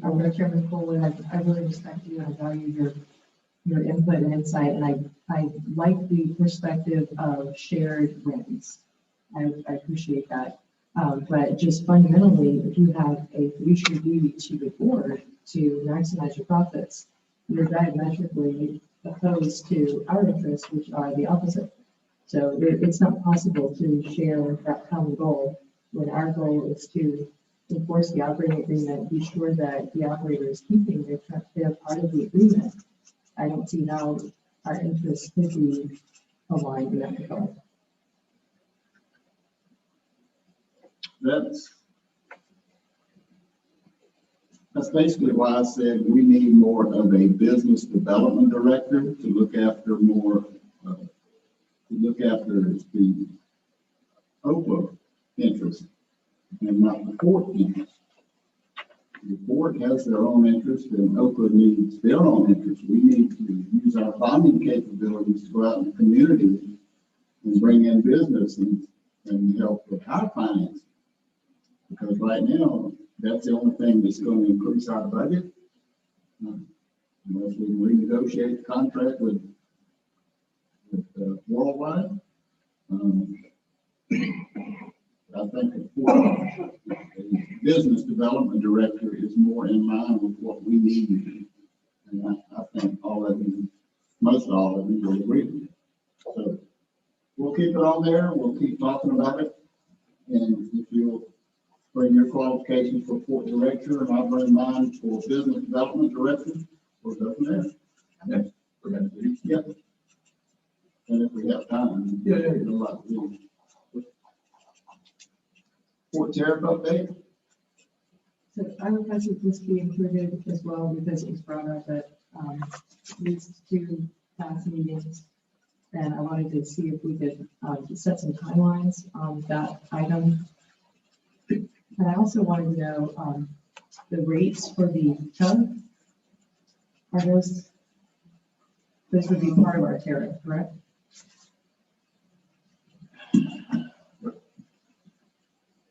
We're locked in a heated competition over port costs with some adjacent ports.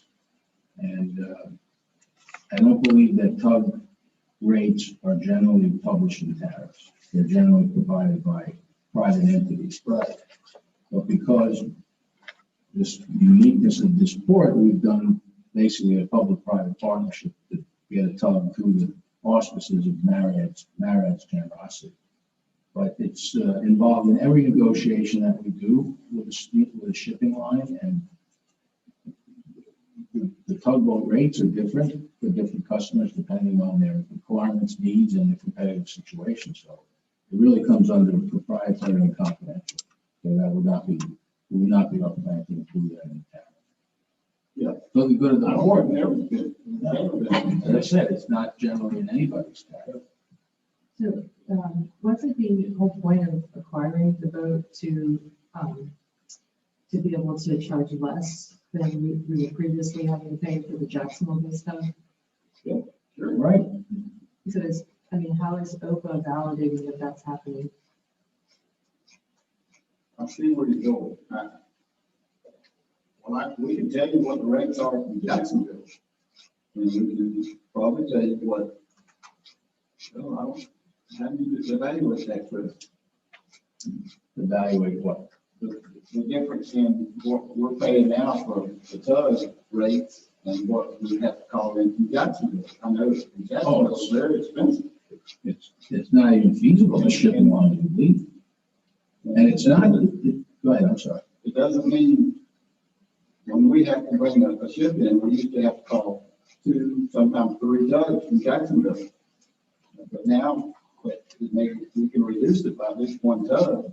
We don't need the big one. That's right. And for the most part, we're getting away with it. One's using that tug for the barge part of the business. Right. Did you set the rate for the barge, for the tug? Yes.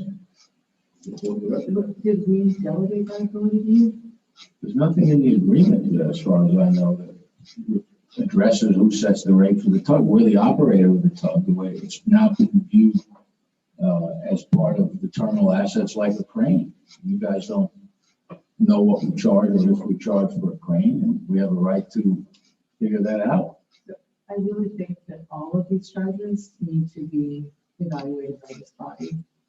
And that's because of our charter. And if you look to our charter, and it's in the document that's listed on our website on page 4, paragraph 5. To fix rates of workers, doctors, warehousing, storage, and port and terminal charges, and rates and charges for the use of all improvements, port or harbor facilities located within the county and owned or operated by the authority. So if we own the asset, and my understanding is that this tug is required to be used by every vessel that hauls at the port of Trinity. We should know what that rate is and whether it's. But it changes the rate depending on the customer. So it's a hard thing. It's kind of like you want to wire. If I'm doing electrical work for a customer, there's different rates for what I'm doing. And it doesn't go, it isn't a set rate because in each house there's difference. So I can tell you I'm going to charge you $350 for that outlet. But when I get in the house and I see what's going on, then I make compromise. So what Chris is saying, it's hard to give you an exact rate because they go from customer to customer. That's basically right. Yeah, You change it depending on their needs. I mean, we keep it as low as possible because it's about saving money for the shippers and making the port more attractive. Get them into. Right, and what we're measured against, so you have to understand the dynamics of a major port like Jacksonville, which has multiple terminals, and at any given day, a half a dozen to a dozen tugboats in the harbor in Jacksonville. So all of them are available and they work at very low rates because they don't have to travel. And so what we're measured against is the charges in a port that has tugboat capacity, so that it's a market rate. We've now installed our own tugboat capacity, so in no case can we ever exceed the market rate in Jacksonville. We've got to be equal or less to be more attractive. The problem we initially had without a tug that lives in Fernandina, which doesn't have to travel, the way the tugs in Jacksonville don't have to travel because they have a critical mass of work. So several private companies keep enough equipment available to handle all that work. You don't have enough critical mass still today. Look at the vessel calls, 8 vessel calls in a month, you know. So to call up one of those companies in Jacksonville, unfortunately, there's no tugboat companies based in or around Fernandina at all. They would say, well, I have to take my boat out of the pool in Jacksonville where I have contracts and rates and obligations to serve the various shipping lines. Drive that boat with a crew and burning fuel out in the ocean, 35 miles up to Fernandina and come into the channel in order to do a docking job that's going to take me an hour to do. They want to charge $15,000, $20,000. The shipping lines just hang up the phone. You know, we fight that battle every day. We still have issues where some shipping lines say, well, the tugboat cost in Fernandina is too high. Well, come and see. It's not anymore. And we give them a quote, a confidential quote. Now, when we need a second tug, we actually still have the same problem, but not to risk the business. Worldwide ends up subsidizing the second tug because they won't pay $15,000 for the second tug. Whatever they would pay in Jacksonville, we have to pay the difference. So this is a loss leader no matter how it's I think you just answered my question. If we pass that cost on to the shipper. Of course, yeah. I mean, the key is just to be able to cover the expenses of operating the boat. Pass on as little as possible that you have to charge the shippers. We bought the tug to reduce some of those expenses, Right. and which means more profit for worldwide, which it doesn't help Oakland. Well, sure. We get paid for the tug anyway. We got a grant and you're paying the difference. Well, that's right. And we're paying still the cost to manage it. The biggest crew's on our payroll, you know. The biggest reason we bought the tug was for service, so they have to wait an hour or 2 hours. Exactly. Yeah. That's That's the correct. biggest reason we bought it. So We did buy it for profit. why do we need to know what you're charging? I don't see any point to that. I mean, it doesn't affect us at all. Well, I would agree, except there is an upside for Opal, which is, remember, the use fees and the tonnage, rates will be kicking in. The more cargo we have, the more Opal will realize in their payments. It won't always be just the monthly budget payment. So the more successful we are, the sooner bringing additional vessel services, more cargo, more tonnage, Opal will see the upside in the form of revenue from the operator. The interests, once again, are aligned as long as you just back up enough to see the overall dynamics. Let me ask, if somebody wanted to know what those rates are that you charge, could they come to you and ask? Is that for part? Well, they'd have to sign an NDA, a non-disclosure agreement, and I'd have to trust them that they'd honor it, because people sign NDAs all the time and then call up and say, oh, here's what they charge. So if one of the commissioners wanted to know, we could get that information. I assume I can trust the commissioner, sure. I would hope so. So if you search online for tariffs for any other port, all the rates for every single service for the port are listed online. And you told us at the last meeting that the tariff that we have doesn't reflect rates being charged. I didn't say that. What? First of all, The tariff was not up to date. up And to it didn't date, include the barge, but you don't see tugs in those tariffs. You see all the charges, but not we're the tugs. only port that owns the tug. That's right, the tugs are generally operated by the private sector, so it's proprietary, whether we own the tug or not.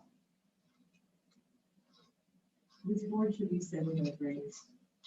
Well, we don't know. That's not our job. The operating agreement also. We don't know what's coming in. So you want to set a rate that you think is proper, but how if each customer is a different opinion? We approve the tariff rates when they're set.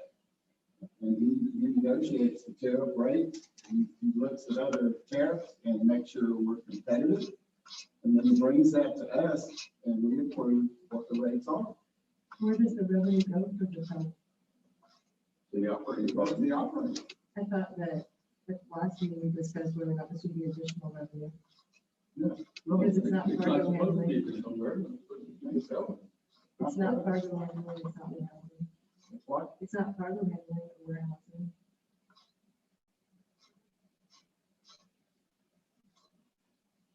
Have you given up on that? Again, no one's, That's different. we pay the expenses, we pay the payroll, the insurance, the fuel, we pay all the expenses of the tugboat, the operator. We don't take it deducted from O4 payroll. And, you know, it's interesting because I would like to call Pierre up as a fact witness on this. And I'd like to call Judge Branham back because when this board negotiated the original deal, I suggested that in order to clarify this sort of vagary that you're kind of diving into, that we have an operating lease, separate and apart, just for the tugboat. And the consensus was between Pierre and Jeff, and I think the board agreed because we didn't do an operating lease. They said, look, this is an asset like a crane. It comes with the port operating agreement, which under that you're obligated to pay expenses, pay maintenance, and operate it, whatever that costs, provide labor, provide payroll. Just like we pay mechanics to maintain the cranes every day, we pay mechanics to maintain the tug, fix it, we pay the crew, the captain, all of that. And this is not a revenue generator, the way you're looking at it. It's part of the tug, it's part of the services that the Port Authority, through its operator, can provide to attract shippers.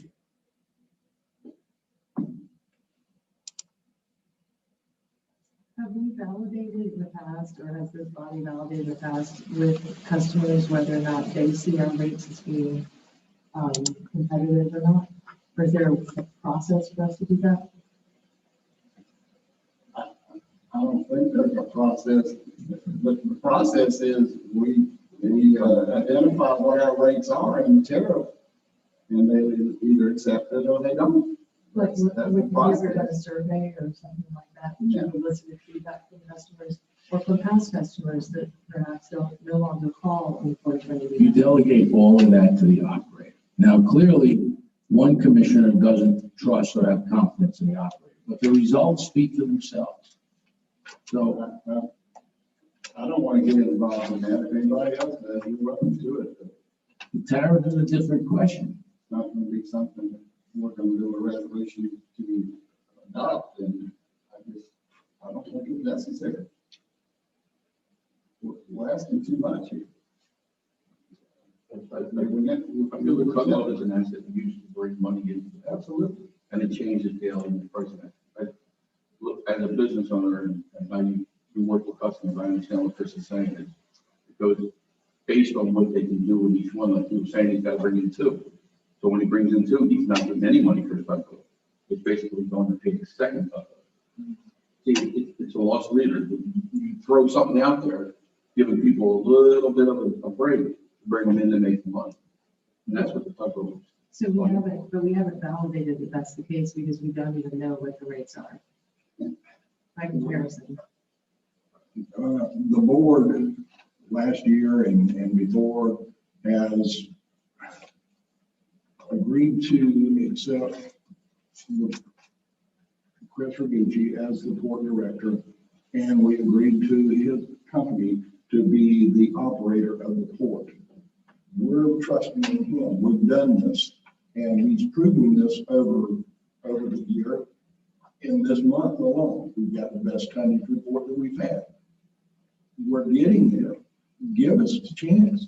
Let him keep working. Let him keep doing his job. He's doing his job. There's no reason to take him out of his job and to do a board director resume or request for a new board director at this point.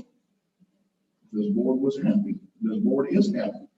We're seeing results.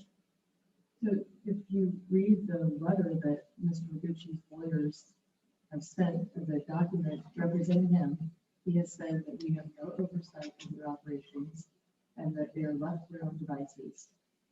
That's their words. And so I take that very seriously, and I think we should have more oversight. If that's their position that they're willing to make publicly and share with us and to share with the public, I take that very seriously. Well, Patrick, I need your help here. What do you think? the only thing I heard that gave me concerns, talked about a lot, is that you all as board members cannot sign an NDA to keep any documentation they have from becoming a public record. So if they release documents to the board, they're public records. You don't have, unless obviously there's some other exemption applies for business practice, trade secret, proprietary information. You don't have the authority to sign an NDA saying you will not disclose. So I just wanted to put that out there. The rest of it, I think, is a policy discussion amongst the board. Yeah.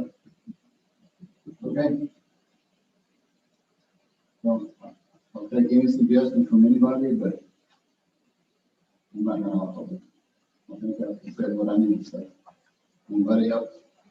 Well, I would like to make a motion that we request the rates. And if you're not willing to request that information because you're concerned about public record, then I would request as a callback that we have some sort of outreach to previous and current customers of the port, just to validate that what we hear is consistent with what's happening on the ground. But are we stepping on toes, man? Are we trying to smack hands and say, Well, there's a motion. Let's, I'll need a second for that motion. What was the motion? My motion was that either we would request the rates, the rates that are being charged, because we're accepting Mr. Noguchi's position that they are fair and that they are not prejudicial to any particular customer, that they are the same rate for every customer. And so I would request that we actually see those rates, which it is our obligation to set under the charter. And if that is not acceptable, in the alternative, that we would have a survey of customers, both current and past, to ask whether they are happy with the rates, would they find them to be competitive, and the service of the port overall. You know, the rates that he charges for the tugboat, Wait, hold on. The motion's been made. Do I hear a second? And just as a point of order, you're asking for a second on this motion just in order to have discussion. Is that correct? Yes. Although we don't follow that process ordinarily, we But follow we can. the small board rules. But we can't. Okay, so you're waiving small board rules just for this particular motion. Is that okay, Patrick? well, I'll second it if it just means we can have a discussion about it. I understand discussion. I mean, I just feel what you're asking is, like I said, it's correcting a child. Are you okay? Are you satisfied? Are you satisfied?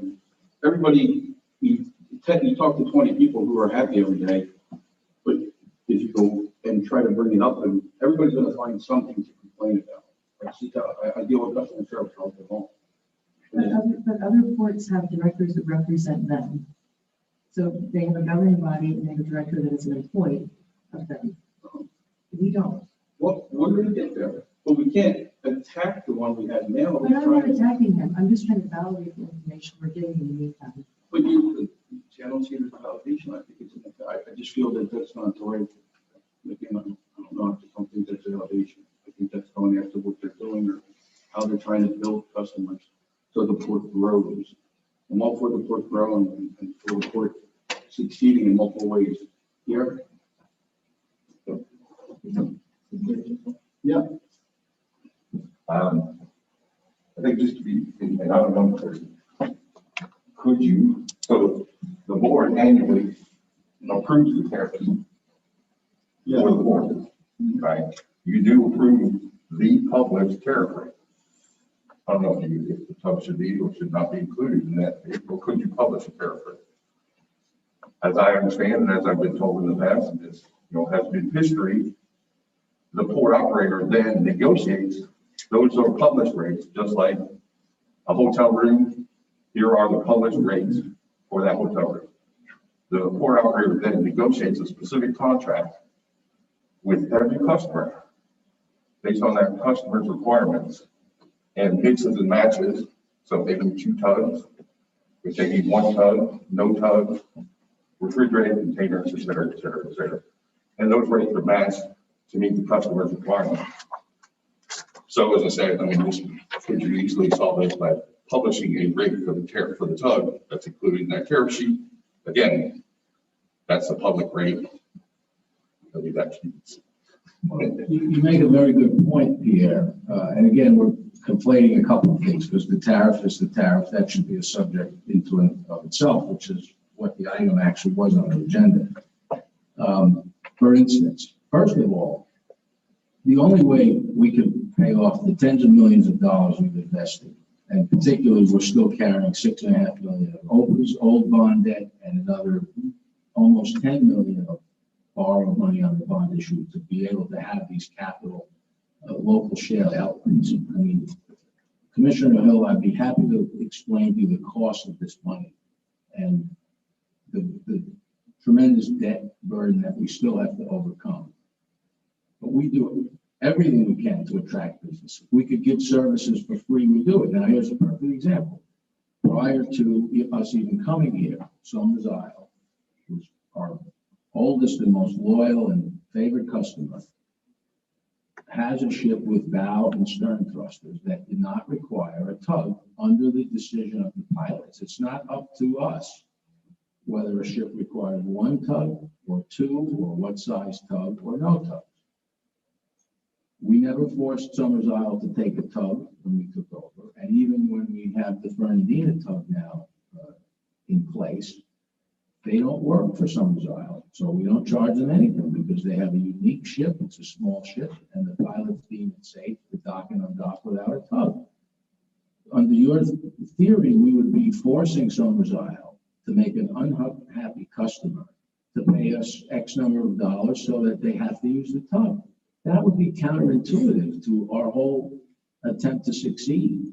We have to attract more customers. We have to do whatever it takes. I just said that if it costs $15,000 for that second tug, but the shipping line will only pay $7,000 or $8,000, guess who's eating the other $7,500? That's what I mean by subsidizing, because we'd rather pay that and reduce the profit on that ship and still get the ship, rather than say, no, we're not going to subsidize a second tug, stay in Jacksonville.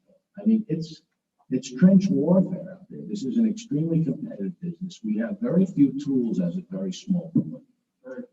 Through the wisdom of this board and NARAD, we actually have a very unique tool to help us in the competitive process. So just one last point on customer satisfaction. I think the board's priorities align with that there is no performance incentive or performance requirement in the port agreement other than maximizing the volume of cargo through the port. That's the aim of the operator, and the agreement, the port agreement, drives revenues to the port authority by driving more volume through the port. Now, if you had a tariff rate in there, a tug tariff rate in the tariff, that can still be negotiated. Just like the other tariff rates, you may take a nickel off here or a penny off there. Well, I suppose what you need, yeah. But let me finish. Sure. That's something we could talk about at a future date before the new tariff comes out. Sure. And see if we wanted to put something in there, a basic rate or whatever, so we would know how much you're charging for the tugs. And then something in there that says the tugs coming from Jacksonville charge this much. It doesn't have to be a rate we charge, it's a rate they have to pay. Right. Just an example, another example of performance. And if you had money to do a customer satisfaction survey, knock yourself out. I mean, you'd get tremendous, good results in my view. I would never be fearful of that, but I don't think you have money to hire a surveying firm. But in any case, take SCA, the cellulose company of Sweden, one of the most massive forest products producing companies in all of Europe, maybe the biggest. They produce craft vinyl, they produce wood pulp, they produce lumber. They chose to move to Fernandina after almost a year of us cultivating them and offering lower rates across the board, stevedoring, docking, tug service, loading rail cars, all of those pieces of the equation. They left the Port of Brunswick and they left one of the largest national and international stevedoring companies called SSA, Stevedoring Services of America. SSA has 65 terminals in 45 ports around this country, and they have an international division. And little old Port of Fernandina Worldwide Terminals is about to celebrate a one-year anniversary of a 3-year contract with SCA. We're seeing 110,000 to 120,000 tons of pulp a year with these folks. That didn't happen because we're overcharging, because we're not good operators, because we're not customer service oriented. It happened just the opposite. We actually manage all of the rail car ordering and loading and logistics deliveries, all of the trucks. This is called logistics management. We do that for free. SSA didn't do it, even for a price in Brunswick. They didn't have the manpower to do it. So, I think, again, the performance speaks for itself. And as far as tariffs go, as you pointed out, Mr. Chairman, it's a published rate for public users. A tariff is rarely applied because almost everyone that uses all these ports, Savannah, Jacksonville, ourselves, has service contracts. So a public user is someone that calls up at sea and says, I'm at sea and I have nowhere else to go. I need to bring my ship to your port. I have to accept it and I charge them the tariff. But anybody else that we negotiate with and sign up to contracts, it's a contract negotiation process, so the tariff rate doesn't apply. Yes, it needs to be updated. Yes, we've started that project. It's a very time-consuming project. We've had to pull down. You were kind enough to distribute, Savannah's tariff and Jacksonville's tariff. We have those, and we have to really work through the tariff and get something updated and publish it. And that will be done in conjunction with OPA, so that you do have oversight to be able to see that it is a competitive tariff.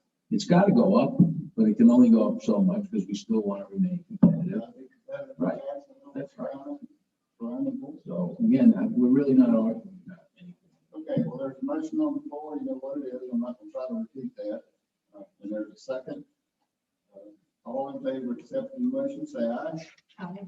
Opposed, no. No. Motion failed. Okay, moving on. New business, public record request.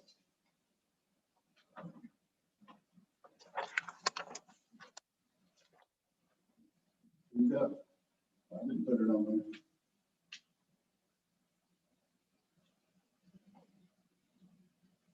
You want to talk about anything? Oh, we did receive a public records request, didn't we, Rosanna? Yes. Okay. Could you just describe the request? It's request for tugboat information, tugboat agreement. Correct me if I'm wrong, Patrick.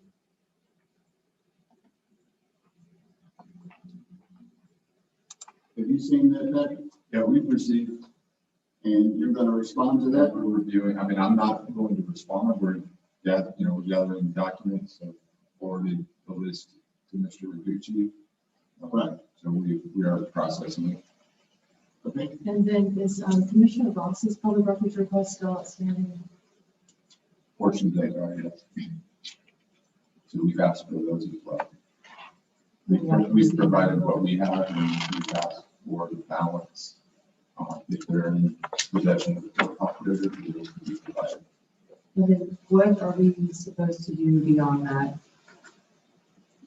Do the court statutes require us to quote unquote enforce our contract or take any action, contractual No, action against the contractor? no, I think you've all seen the letter that I put it to Mr. Busey. We've discussed it. Last we discussed, he was gonna confer with his attorney and get back to me and or us. Okay. So that's what it says. I would just request that it stays on the agenda until it's resolved, just so that we can continue to get an update and take any action necessary.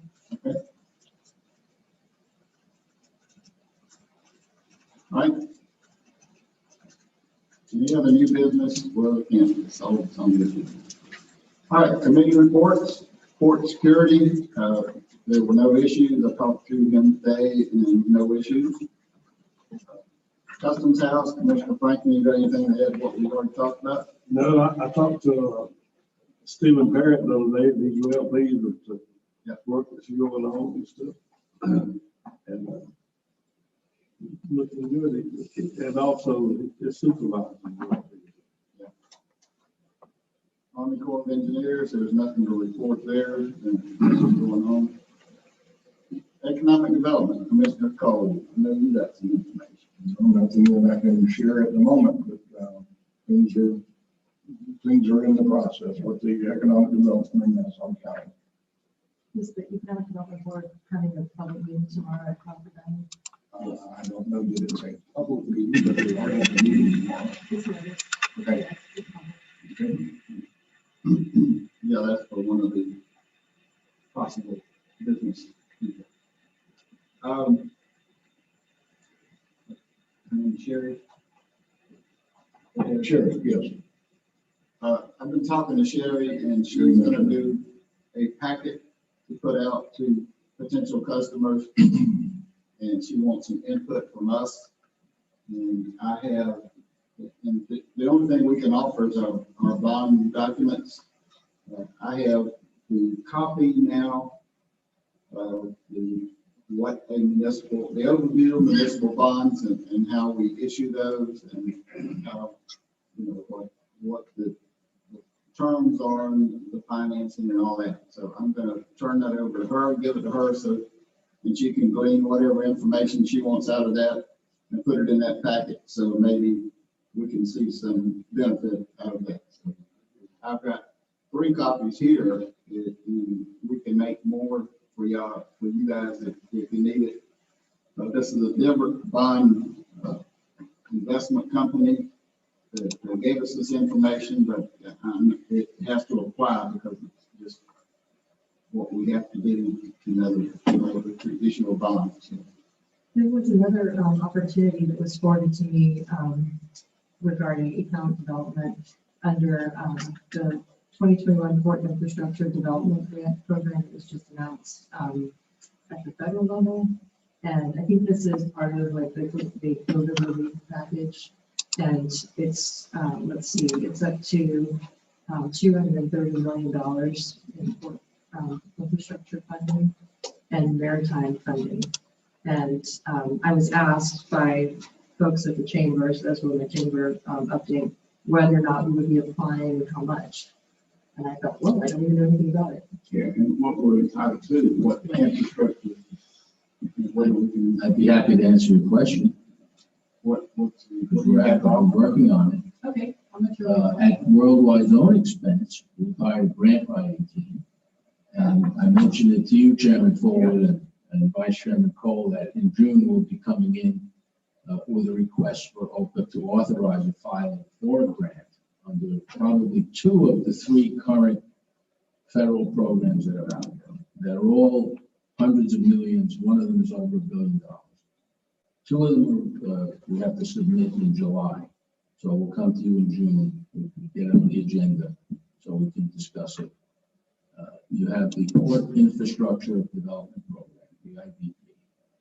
You have the RAISE grants. These have all been announced.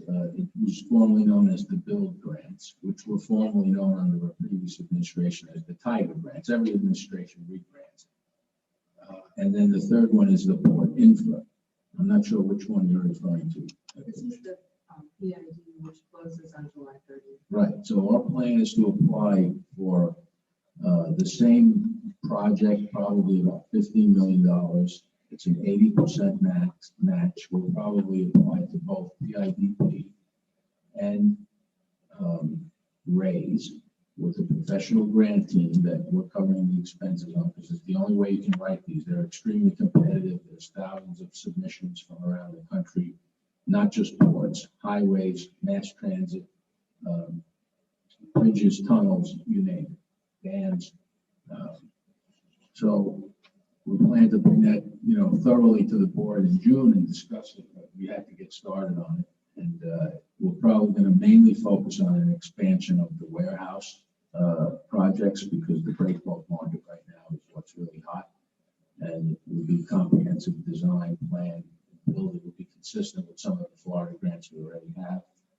And so we're excited about it. And, we're obviously, as I've said many times, it's in our interest and the Port Authority's interest to be on top of it. You don't have any staff people to work on it. So whichever hat I'm wearing, I'm working on it, because we all need it together to advance our goals. So if OPA wanted to participate in applying for a grant for Copper Diamond, I know that Cassie McCullough, who's now the marketing person at the Economic Development Board, has said she would happily write a grant proposal if OPA would consider increasing our payment to the Economic Development Board by $5,000. So I don't know if there's any tolerance for increasing that payment, but she's willing to discuss some of those options with the board. Well, we will see what she has to offer, and if there's any business and it's beneficial to us, we'll always look at. Well, yeah, if I could try to clarify, and I was impressed with Commissioner Hill's background and her campaign, which spoke about her experience in infrastructure financing, and I really thought that she would be very effective at that. So it's good to see that we're moving in that direction, Right. Because we've always said OPA doesn't have the staff. Well, here's the things we have to look at. So OPA has a port, so OPA can submit as the owner and operator through its port operator of the port. So if they give OPA a grant, OPA has the right to use the money to build its own infrastructure. If you ask for a grant on behalf of Crawford Diamond, No. whoever knows it, it wouldn't work. No. But what you can do right, and plus OPA can't ask for two grants in the same site. But if there was a developer at OPA, at Crawford Diamond, who needed financing to do site infrastructure, put up a building, put up a warehouse, put up a factory, they could come to OPA, and OPA could issue bonds for that project. Right. That's the difference between a grant, where for something you own and you spend it on your infrastructure, versus a conduit issuer, where OPA can provide financing for any economic development project around the county or within your district. And once we know about any business that needs bonding capabilities, we have a bonding company that we use that take care of that for us. I mean, we don't need to hire somebody else to write a grant. Yeah, so just to clarify, when I was saying Copper Diamond, I didn't mean that we would seek a grant for FPL owned property. But there may be opportunities for OPA to acquire other property, which would be an open name and would be qualified Right. for a grant. Sure. Yeah. I'm not sure if you can use the grant for the initial land acquisition. It depends. Each program is slightly different. The notice of funding opportunity goes on for hundreds of pages. But it would be great to see. OPA now has a track record based on a successful May 19th, 2019, May 2019 bond issue. You've worked with UBS as an underwriter. You've had RBC as an advisor. You can choose any underwriter. You can have the bid for your business, but it's a money-making business for OPA, and it expands your portfolio of assets. The RBC is the capital market that our bond person comes from. Also, Justin Ryan from FDOT mentioned to me that there are possible funding opportunities coming from the Department of Homeland Security, Port Security Grant Program. And I have that contact or that information, and I'll pass that on to anybody that wants it. It's for fiscal year 2021 Port Security Grant Program. And he said it could help us build a new customs house, possibly. And that's something we need to look into. from now I'll on. do that and see Yeah, what's available, and, you know, how we can use it and how we can't. right. I'll bring that back. Okay, the first thing you're gonna have to do, my advice would be, at least talk to an architect. You may not have to retain an architect, but we need to start, we need together to start roughing out a plan of what the customer's house would look like, how many square feet, so that you can determine the cost, the potential cost. But before you start asking for grants, you have to show them, here's what we want to build, and here's what the architect says it's gonna cost. If our plan included saving and repurposing the existing historic building, I think, and I've talked with Sal Mello with the Historic Preservation Council, and also he's a senior planner for the city, and also with Lorelei Jacobs, and she said the city would be willing to issue a letter of support for that type of project.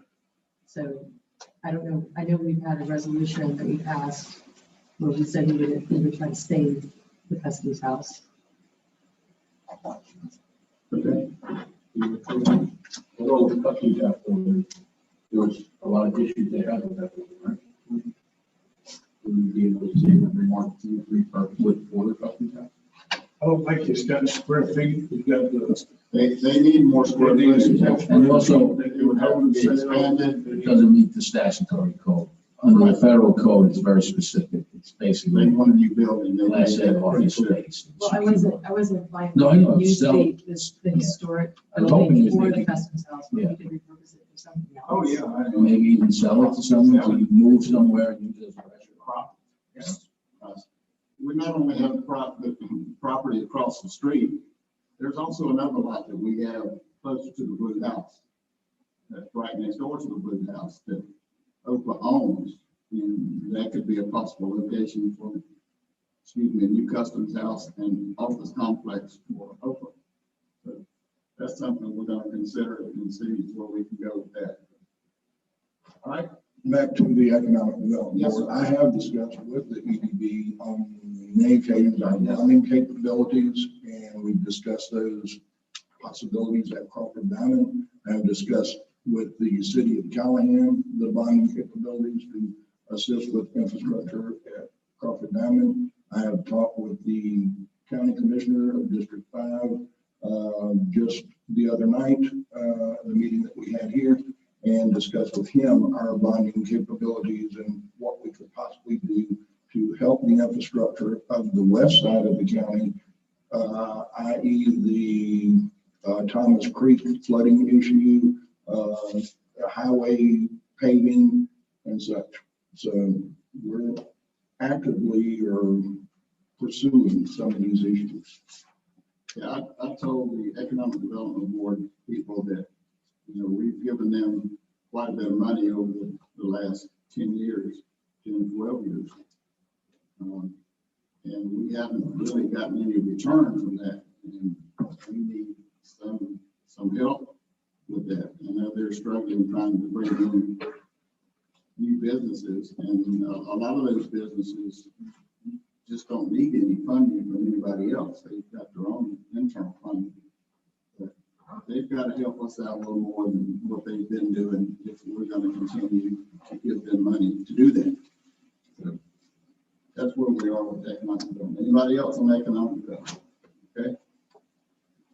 Emergency management, Commissioner Franklin, have they had any meetings, been any contact with them or anything? No, but this is hurricane preparedness, but the hurricane season is starting this first of June, so I know the whole state prepared on all of that. Does emergency management have any monthly meetings at all? I haven't. COVID really cut it down. Yeah. Okay. TCC, I didn't make it this month, I thought it was actually in the hospital. did anything coming out of it? Do you know of anything? No, not that I know of. TPO, Commissioner Cole? TPO, have a meeting tomorrow at 10 o'clock. Nothing to report about it at this point. Okay. Chamber East, Mr. Hill. Yeah, so the chamber, and this applies to the whole chamber, not just the east side, but so they have a job board with lots of jobs, and they are now offering free resume writings. There's no excuse if you don't have a good quality resume. You can submit it. You don't have to be a chamber member to take on that benefit, take advantage of that benefit. You can just email the chamber and they answer a few questions and they'll write a professional resume for you and send it back in PDF and Word within a day. It's pretty impressive. And then the chambers had a few ribbon cuttings. They also had a government outreach committee, which I called into, but they didn't hold it. So that's it. All right, west side, Nothing to report. We've not had a meeting. we're getting those meetings back together soon. We should with the mask issue and waiting for the county to open up their buildings. Hey, Commissioner Hill, anything more to contribute to City of Farmington Beach? So I had a couple of meetings with both Tammy Bach and Dale Martin. I also did a CLE with Tammy Bach last week. And there really wasn't much discussion. I didn't talk about the litigation because we were waiting on some of those motions and briefs to meet each other in the courtroom, so we didn't discuss that. But there was discussion about an interlocal agreement and what that might include. So outside of the private payment litigation, we need to be thinking as a board as what items we would want to collaborate with the city on, whether it be infrastructure within Front Street or other issues.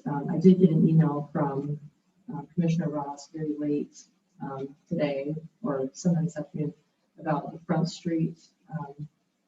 There's a sanitary sewer issue where there's water intrusion, according to the Director of Public Works for the city.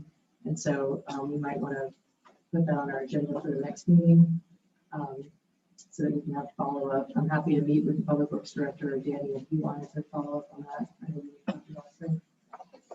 Yeah, let me ask Patrick, I know we got that late today. You had an opportunity to look at any of that and see what our responsibilities are. I've read the email, but I don't have any knowledge of an abandonment or acceptance or anything like that. There is something that Commissioner Ross sent out, and Yeah, I'll look at it. I'll make sure you get a copy of that. If you don't have it, I think you were sent a copy of it. I just looked at it tonight when I got here. Yeah, I'll take a look. Okay. So the Director of Public Works in his earliest email says something about coordinating with a contractor, awarding to a contractor. And so I just responded to Dale and said, if you all are doing a public bid process, I think OPA would want the opportunity to piggyback if it's possible, because our portion of the contract would be so small compared to what we're doing in the whole city. And then they responded back that they didn't issue an RFP yet.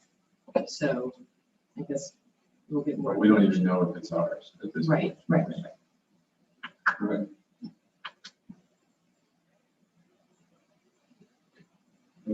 That's it. Yeah, we'll investigate that sewer thing and respond appropriately. So in terms of the interlocal agreement, I mean, I know that's been discussed. And we talked about it at the special meeting, possibly doing an interlocal agreement for some of the items that was contained in the comprehensive, city's comprehensive plan, Port Element. I think we need to do that, but I think we need to wait till it's adopted to find out exactly what we need to do and what we need to come to an agreement on. And we'll go from there. But I think it's important that we do at some point. Would it be appropriate to ask Patrick to talk with Tammy about what they might potentially want in it, just to see if it might be completely unrelated to some of the items in the comp plan? Would you want to do that? I think I'd like to talk to Tammy first about the litigation before we go in that direction. I know that there are multiple issues, but that certainly would be one of them. So we need to, we just filed this week, so we just need to sit down and talk to them. Right. And we just filed the response to that. And what is the timeline now? That's all I want you don't know. There's no timeline. I mean, they could request the hearing, we could request the hearing, the judge could request the hearing. Okay. All right. I'll keep everybody everybody first. All we got? That's it. Right. Administrative office manager report. I can't even want to say that now. First, my report is attached to the packet, so you guys can see that. Another announcement. Yes, the board was informed yesterday that I will be leaving my position as administrative because I received another offer with medical benefits. And that made my decision. Well, I just want to say that, you know, we were really starting to get comfortable with you. You were learning it very quickly. We were very satisfied with what you were doing. But I completely understand your husband is going to retire. You're losing your medical benefits. You need medical benefits. We all do. Yeah. So I can't blame you. I'm happy that you found something that will cover you. However, I'm working my best to try to figure out some solution to that. And, you know, maybe you're giving us 2 weeks notice tonight. And I hope within a week we can look into probably solving your problem and being able to let you remain here and get you insurance benefits some way. You know. Yeah. Talking to certain people about that, and we'll see what we can come up with. And that's all we can do. Yeah, I think that's fair. Now, if we can, and she leaves, we've got a situation. We've got 2 weeks to find somebody to replace her. What are we gonna do? What do you want to do? Do we still have all the resumes from the last attempt? And I know there's one more that didn't get interviewed because she didn't, there's something about her email or something happened. She didn't. Right, she turned in her application too late. So I did find her email and I will contact her tomorrow. Okay. We want to put out, how do you want to handle going through this process again? We don't have time to do what we did last night. Go back to the resumes we received and see if they're still interested. Mayor, I had a question for you about the rate of pay. Here, right? Sorry to ask you for that. So when Barb was in this position, I remember something about her pay being increased to cover benefits. Was that within the $22 or how was that calculated? I'd have to go back and look at the contracts, the older contracts, but yes, we added to her hourly rate to cover her medical costs, the medical insurance costs. And that was included in the 20, in the Yeah, rate that I was think it started at $18 an hour. Increased it. But I'd have to confirm exactly those numbers. I have to go back and look at the contracts, but yes. To cover her medical benefits? Well, it was just. She had to buy medical insurance. Yeah, but No, that was just for herself. Hmm? That was just for herself. Yeah, so she had an issue, she, you know, to accept the job, she needed to buy her own medical insurance. Yeah. She requested help to do that. And we did that by increasing her hourly rate. But now her insurance, those Anna's insurance costs because of her husband retiring and losing insurance would be over $2,000 a month for her to have to pay, and that we don't cover that much. You know, we can't, it's a month. I mean, obviously, at an hourly rate, it's not an hourly rate. I have to do the math, but it'd be a substantial increase for paying now, yes. Yeah. Now, you offered to let her be considered your employee, a 1099 or something, or with regular employees. Regular, have to be a regular employee to get insurance coverage, but still, that's how much you'd have to pay for that. For a family man, Yeah. my office, approximately $2,200 a month. There you go. So The individual, unless we can supplement that, that wouldn't work. and the individual coverage we pay is the low end plan. You offer 3 different plans, but the low end is 800, the high end is 5,000. So yes, family plan is about 2,200 a month. Okay. I mean, typically employers, I mean, we should ask accountant or attorney on this question, but I mean, typically employers don't pay family for the Right. whole family, Right. make sure they We- pay for the Right. employee. And in my office, we pay 50% of the employee. So if an employee select whatever they want, they pay. And like cafeteria, you. Yeah, we're, our employees are through ADP total source. So they get ADP total source, outsourced. Isn't there a way to get into the city plan or something? Can you talk about that there? I think we looked into it.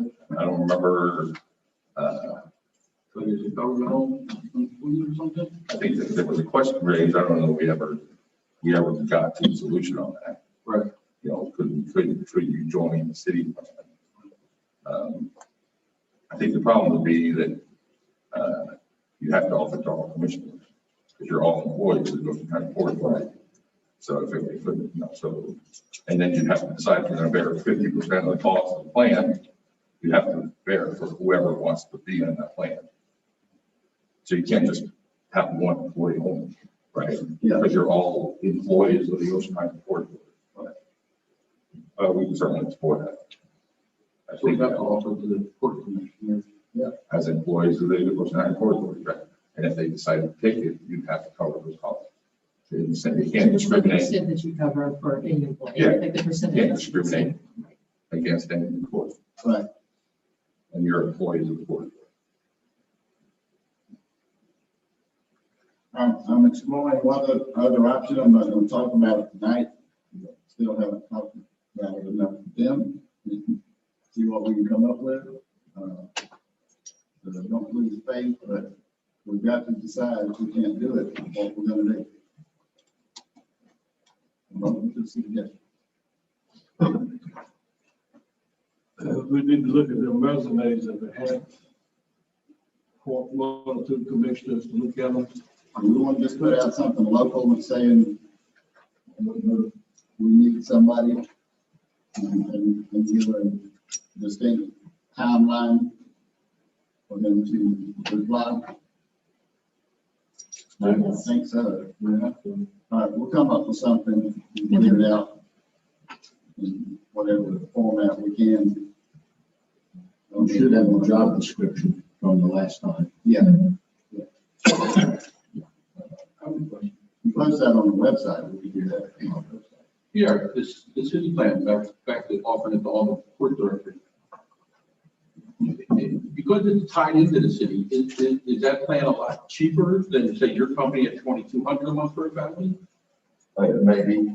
I can't answer that. It may be. I don't know.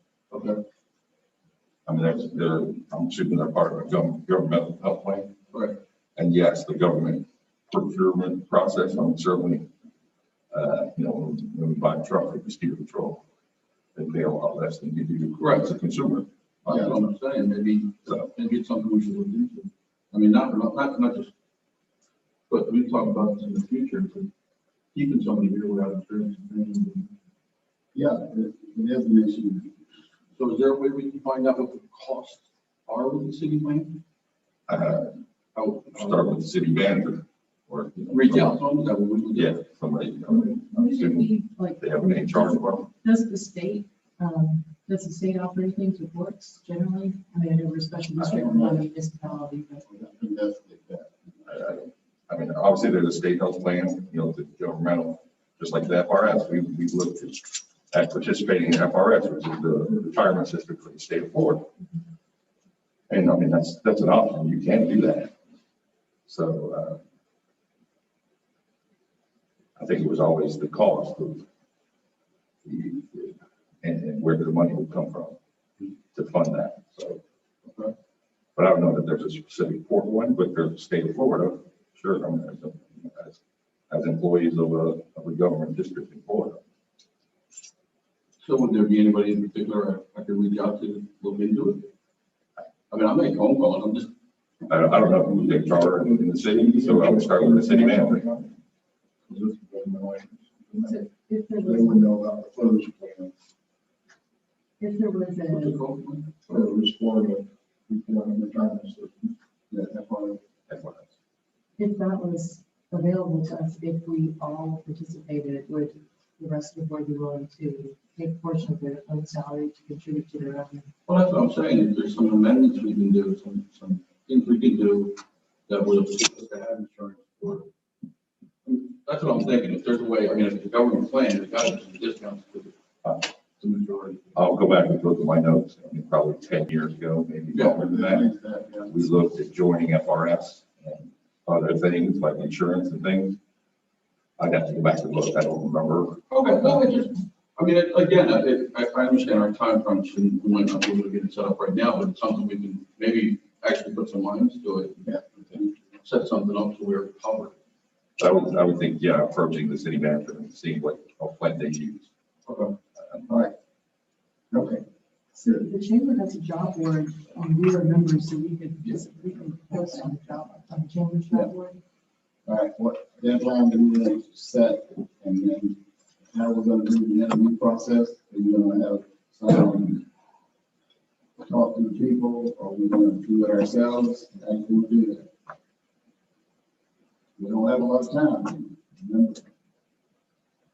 There's a lot going on.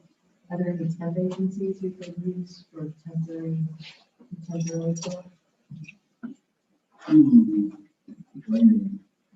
Yeah, to be trained for what they have to do, I don't know how that would work. For temporary. With what time she's got left, she's gonna have to train the next person to come in. We're talking 2 weeks. Yeah, 2 weeks.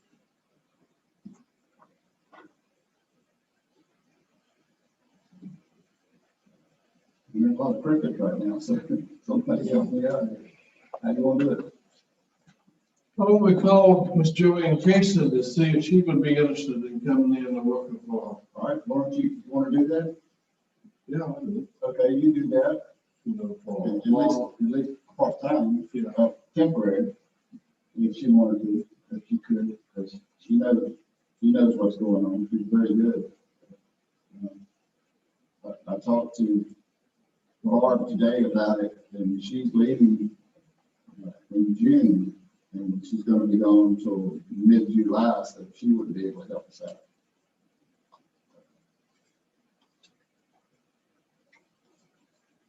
All right, we'll put out,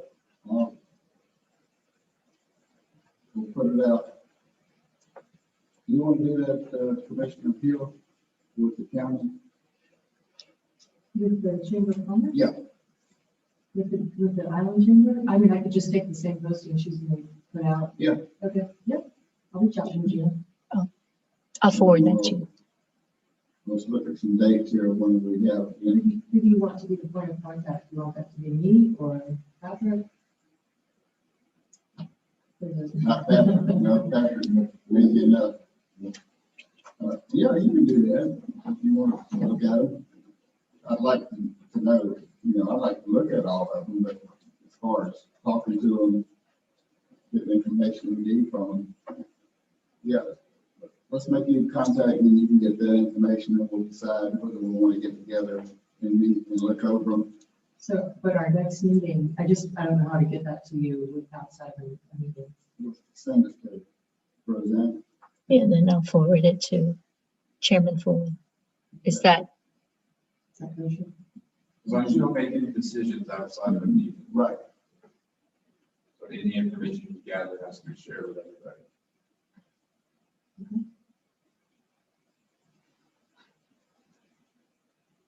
Okay,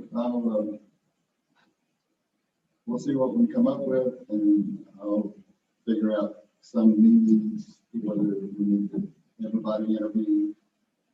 We can do it remotely. Okay, we'll do that. All right, anything else? Well, then, if this is your last meeting, and I want to thank you for taking the bull by the horn, because you sure learned it fast, and you've really done an excellent job. You've done everything we need you to do. Thank you. Thank you for giving me the opportunity. Got the information to us we needed, and we certainly thank you for that. And we wish you the best of luck. Thank you. You ever change your mind, door's still open. Okay. Any other items to be brought by commissioners? Hearing none, this meeting is adjourned.